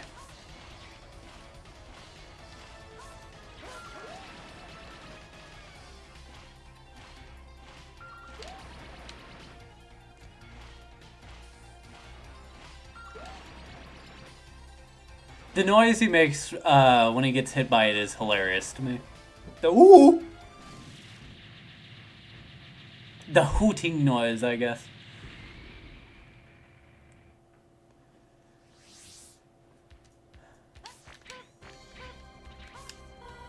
But ultimately, it's not very interesting. The boss refights, I should say. The enemy attack patterns and learning how to fight them, I almost said Busterless, Buster only, is one of the things that I very much enjoy about Mega Man X games. And just Mega Man games in general. That's one of the reasons why I've enjoyed these games so much. And the added sort of addition of, hey, you have things that you need to collect, and I just forgot what Cyber Peacock's whole gimmick was for a second there. I was just like, where are you gonna show up? Oh, right, if I stop right where I'm standing. But, you know, that being said, that's probably why I haven't been able to get into the Battle Network and Star Force series, because it just plays so different from the traditional Mega Man games, and that's why my friend... Come on. Oh, stop it. My friend Perfect Void over on Twitch loves the game so much, you know, because they play so differently from those originals. But as somebody who is a large fan of those originals, it's just something that I never really got into.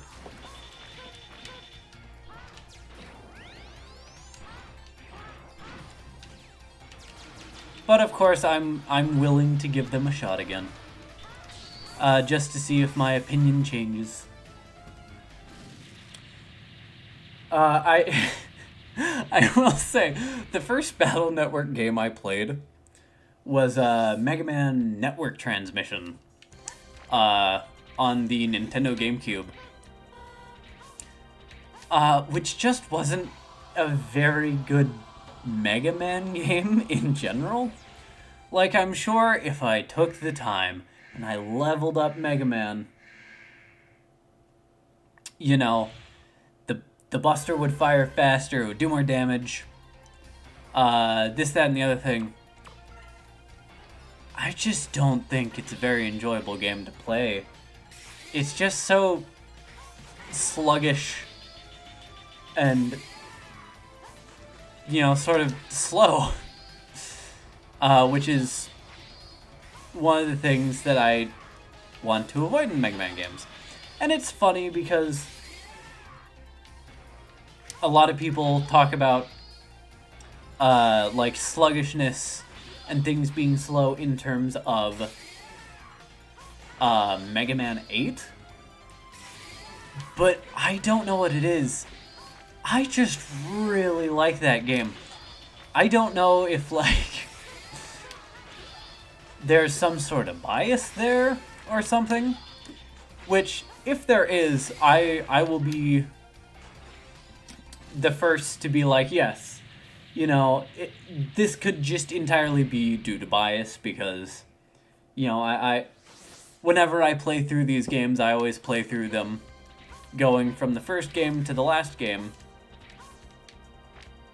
So there might be, like, memories I've connected with Mega Man 8 that I haven't with, like, Mega Man Network Transmission.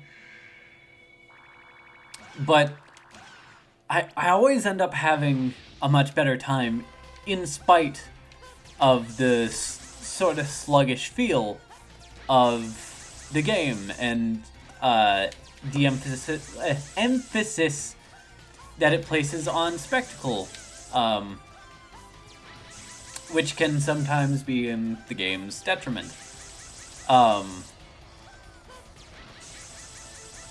I'm not saying, like, it constantly stops you to have you look at this cool effect that, you know, now that the game's been out for, like, 15 years, it's not nearly as impressive.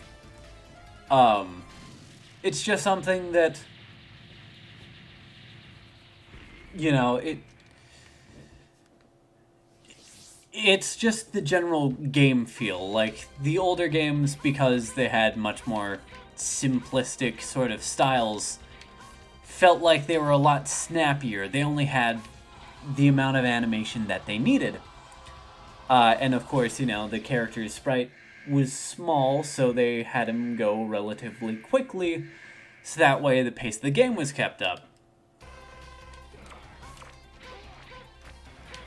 Now, typically, at this point, people would just be like, ah, I know what your weakness is. Okay, so it's Jet Stingray's weapon. I'm gonna be honest, most of the time when I'm replaying Mega Man X4, I'm doing it with Ultimate Armor X. So I just Nova Strike these dudes. And just pretend like they don't exist. I should specify, for the boss refights.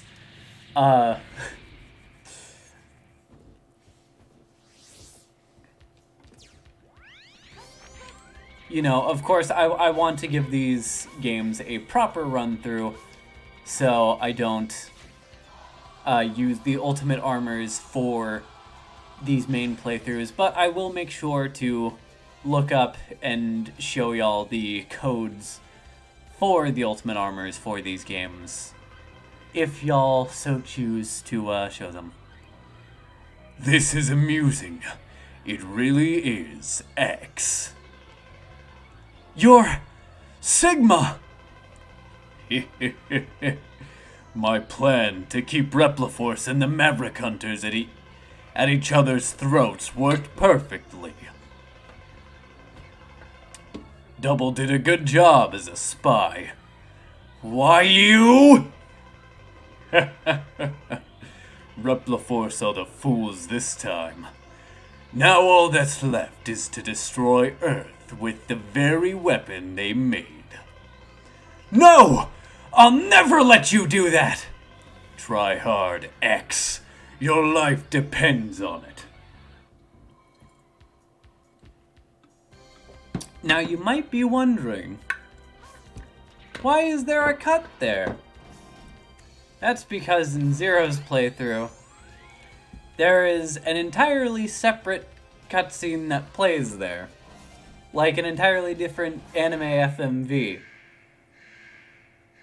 Why X doesn't get one? Are you ready for your final journey? Who knows? Anyway, Sigma's weakness in this first phase is fire, uppercut, fire. And I can already tell this is going to take me a few tries, chat. Rising fire, that's what it is. So, cuddle up, get some hot cocoa if you are so inclined. If nothing else, just make sure you hydrate. Because we're going to be here for a while. His second... You are very good, X. But not for long. You won't be able to evade this attack. Okay. So it is Web Speedus.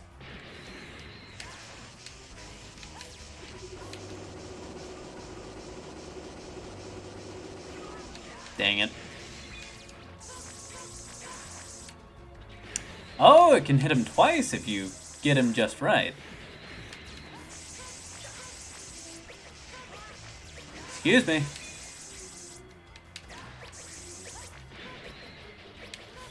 Also, if you ever want Web Spider's platform to go away, you can just run into it. Alright, there we go. Defeated Sigma's second form. Wow, that was easy, huh?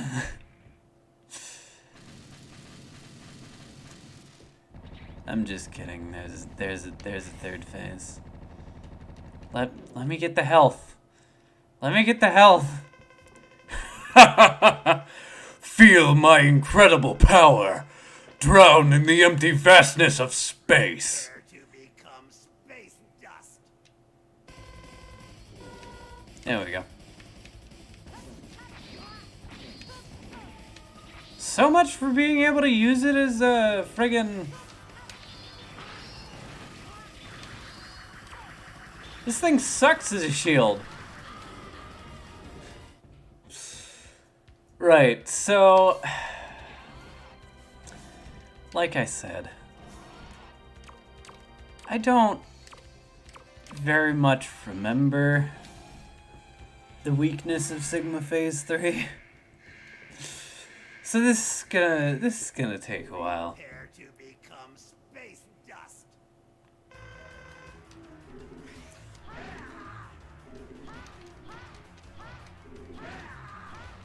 Especially since I'm trying not to waste...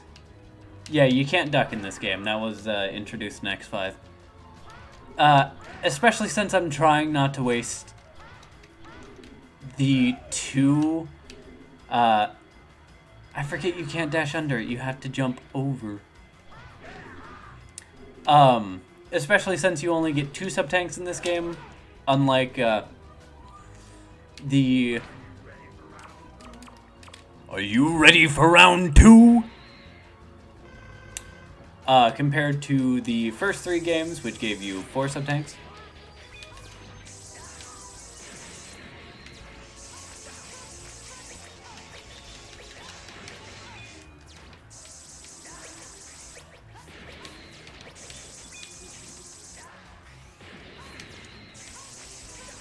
Well, that's unfortunate.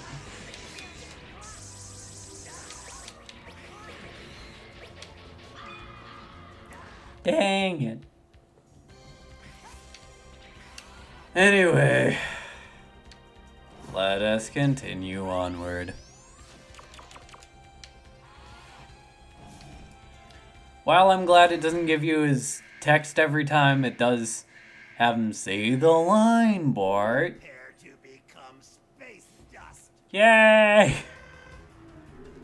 Anyway, say the line, Sigma. That was a terrible impression. I keep getting hit by that. I need to not keep getting hit by that.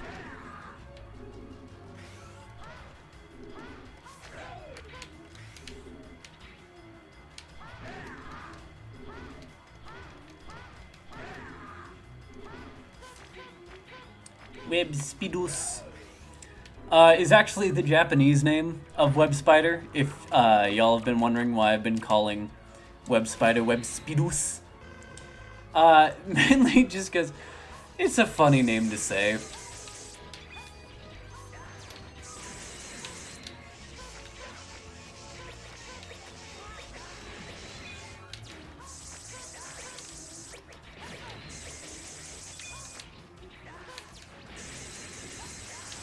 There we go.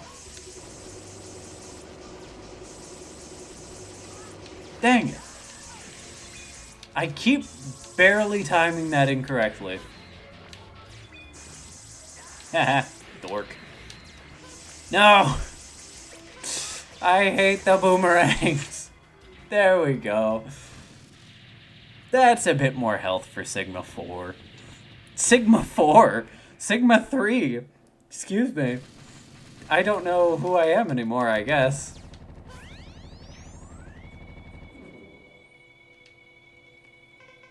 Ha ha ha, drown in darkness!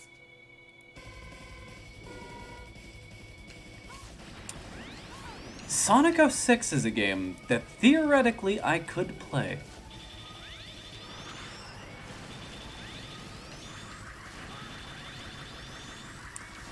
Especially when Project 06 finishes up development. That'll be a fun time. And this time for completely intended reasons.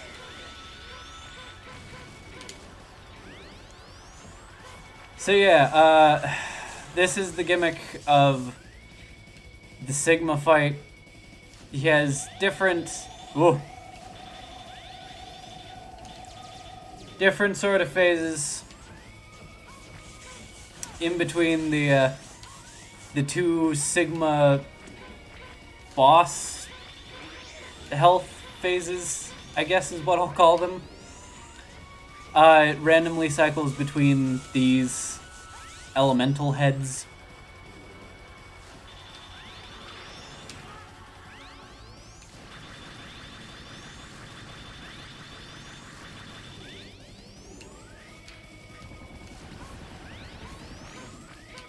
I would say the blue one is the easiest to take care of.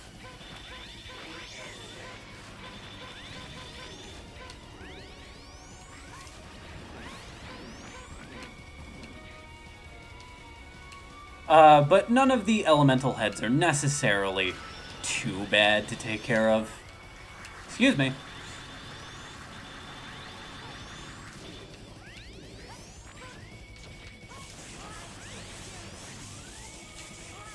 Well, that was just incredibly unfortunate timing. The Sigma sort of thing that we saw there has never really been that much of an issue for me personally. Because really all you need to do is get into the upper left corner and you're pretty much safe. I've personally had a bit more of a rough time with that dude.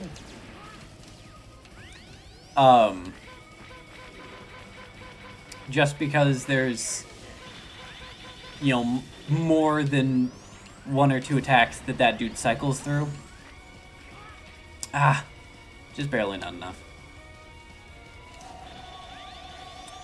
But you can pretty much tell when the dudes appear overhead rather than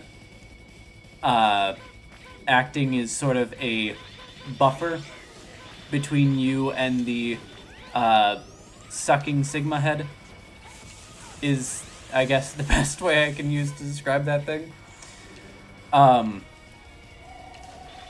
That you'll just want to keep dashing towards it. And of course, make sure to avoid direct damage as much as possible.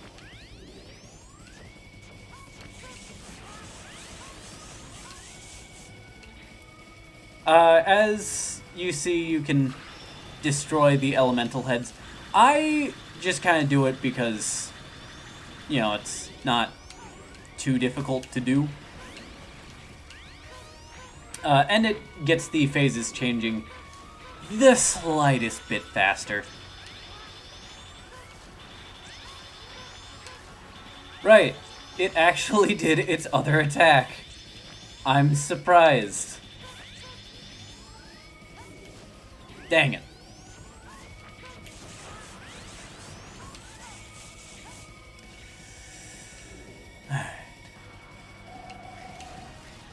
There we go. Alright, one of the sides of Sigma is dead. Now we just have this last one to do. There we go.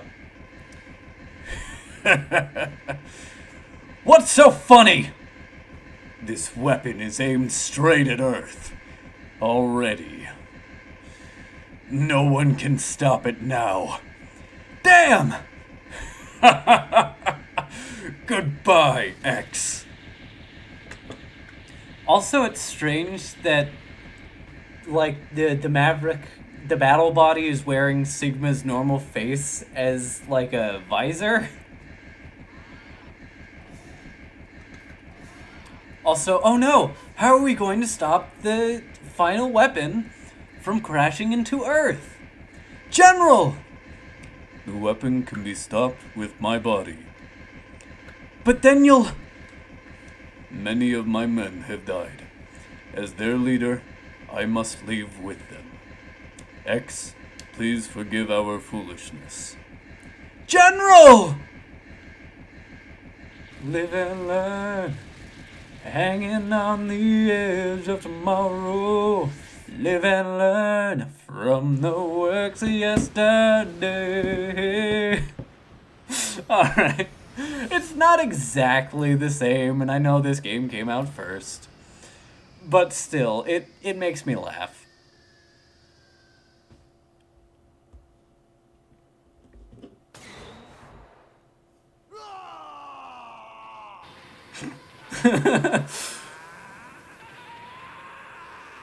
Also, unless they cut that cutscene from the game, we hadn't seen that part before. This is Maverick Hunter headquarters. Zero. It's good to see you're safe, X. I was really worried about you. Sorry about that. Don't worry. It's all over. Go home and rest. You've earned it. But Zero. What if I become one of the Mavericks? Don't ask such a silly question. I'm breaking contact now. Wait, Zero! I'm serious. Zero, if I become a Maverick, you have to take care of me.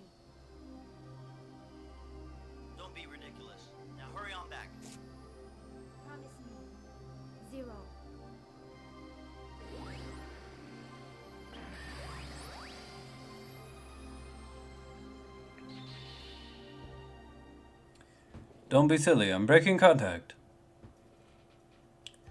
And that was Megaman X4! Funny, it was shorter than the other games. But that is because we have two stories to play through that play out kind of similarly. Once again, they fight all the same Mavericks in the same stages, but there are some differences between the X and Zero playthroughs, which is why we will be taking Xtreme to play through them, because while I'm sure I could fit it all in this stream today, and if we were streaming yesterday, which was originally going to be the plan, we would have. But because I work at 3:30 in the morning, I would like to make sure that I'm able to get some food and whatnot before I have to head to bed. But yes, this game, if you only play through the one story, it's standard fare. Or if you only play through X's side of the story, it's standard fare. I think they really wanted you to try out Zero's story. As that one, while it is not super deep, it feels like it got a bit more love than X in this game. Trans arts? Hell yeah. Anyway,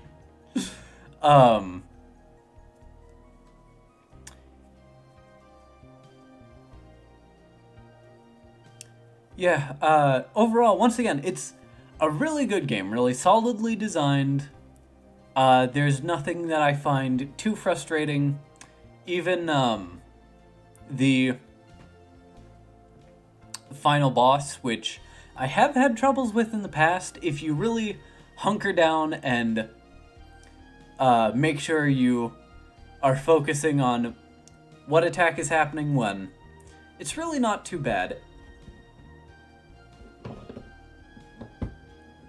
But, you know, with the final cutscene, you know, it shows X's sort of hesitation to keep fighting, which is something that he's grappled with since the first Mega Man X game. He doesn't want to keep fighting, but he knows he has to.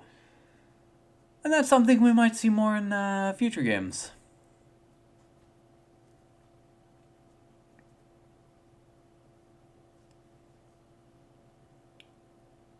Alright.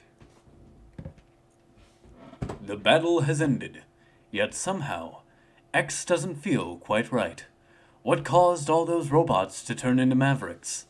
Will it happen to me someday? Has X realized his tragic destiny? It appears that X will have to solve this mystery one day. Soon.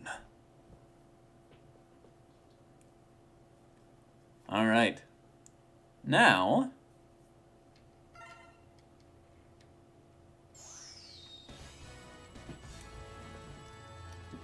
let me pop open a guide real quick.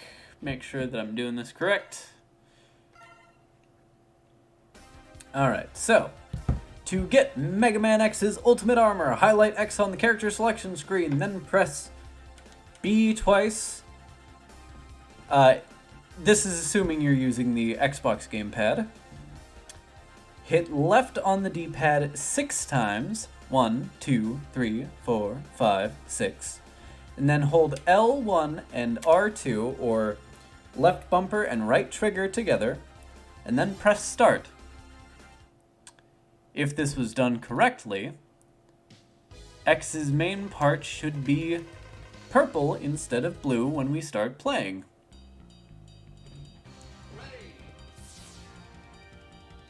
Yep, there we are. Well, it's more of the lighter blue ends up being purple, not the darker blue outer bits.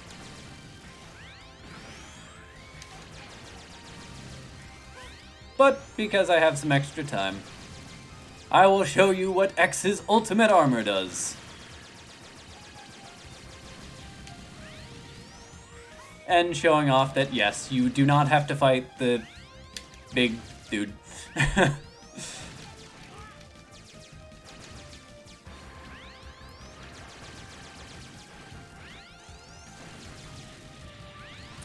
I don't remember if after you get through both stories it gives you the codes for the ultimate armor, because Zero has a code as well. That one is Black Zero, and it changes his armor to black and his beam saber to purple, I want to say. But in this game, it doesn't actually change how Zero plays at all. Nice. It doesn't change how Zero plays at all. So, I think I'm going to use that for Wednesday's playthrough. Wednesday's live stream.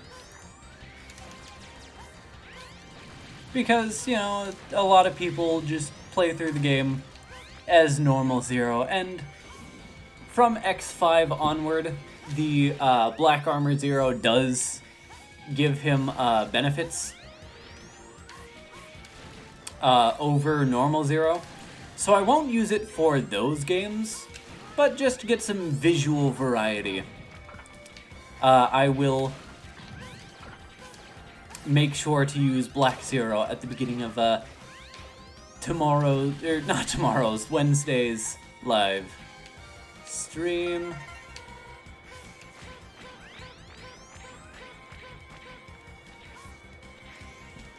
Alright.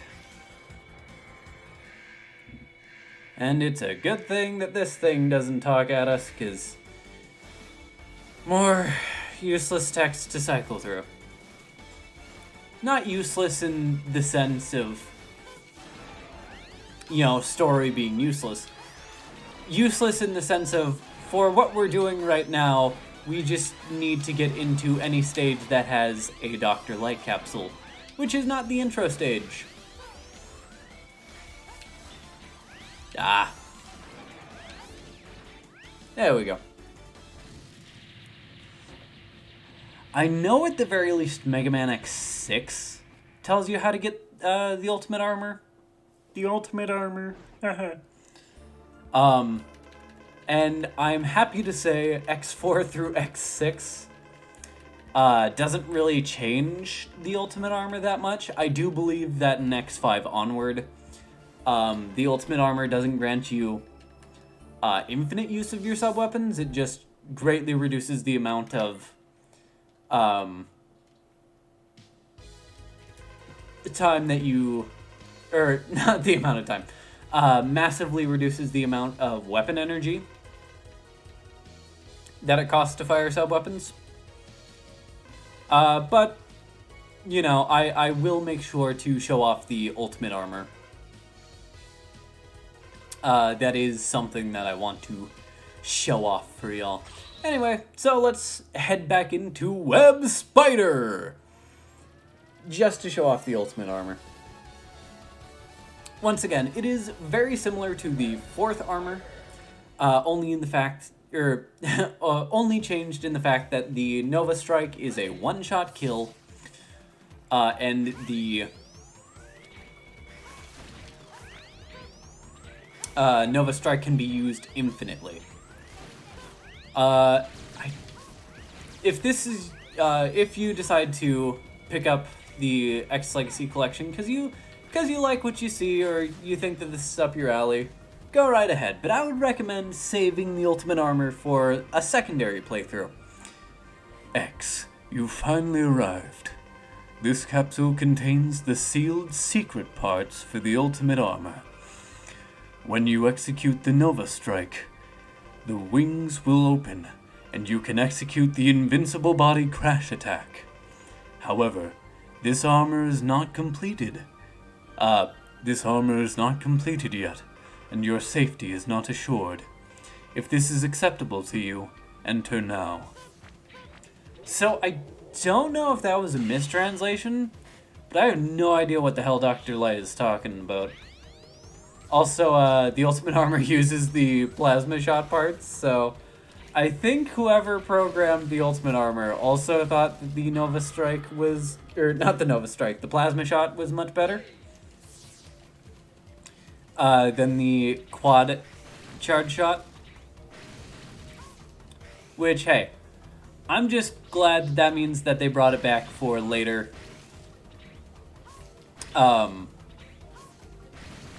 Mega Man X games. Still has the air hover. Doesn't really change much. If at all, I don't think it goes farther or lets you stay in the air longer.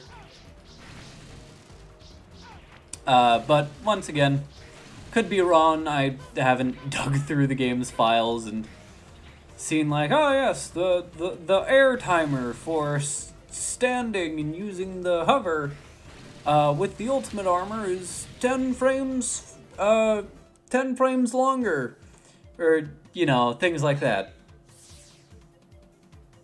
I just know what I play, and what I play is fun.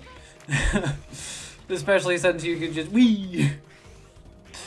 I'm glad that they gave the Ultimate Armor's Nova Strike a unique sprite instead of reusing the sort of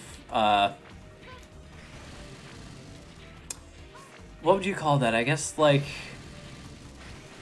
a fireball effect. Like this one has like a sort of light arrow effect, if that makes sense. X's wings deploy.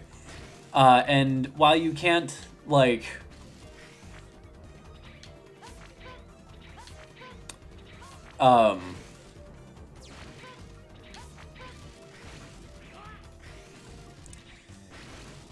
you can't do something. You can't do that on television. I forgot what I was saying.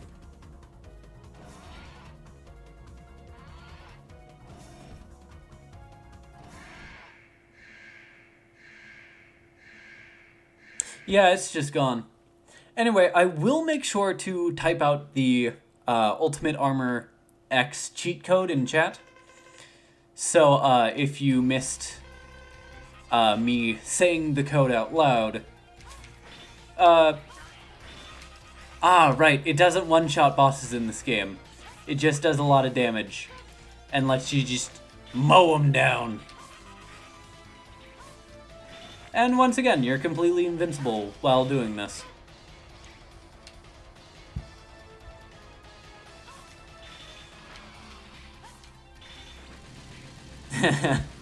Alright. So let me grab that Ultimate Armor X cheat code again.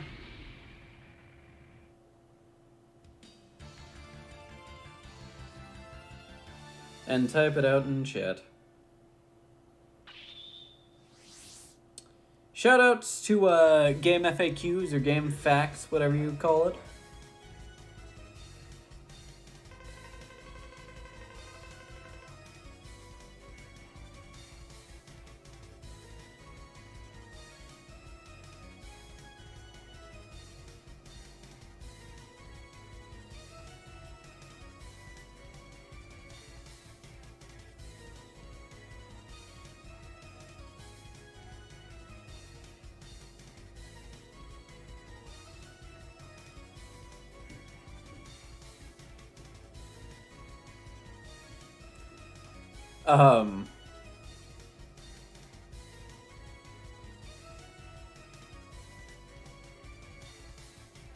Specifically user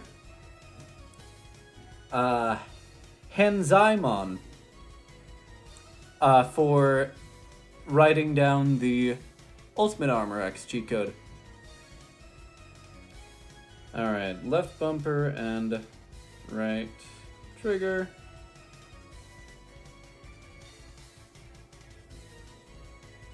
There we go. So, with that, thank you all so much for joining me. This has been the first stream of Megaman X4. Next time we will be playing as Zero. And I guess you'll just have to wait and see the differences in playthrough. Thank you so much for watching. This has been Max CVA, also known as Fioka the Leader. Peace.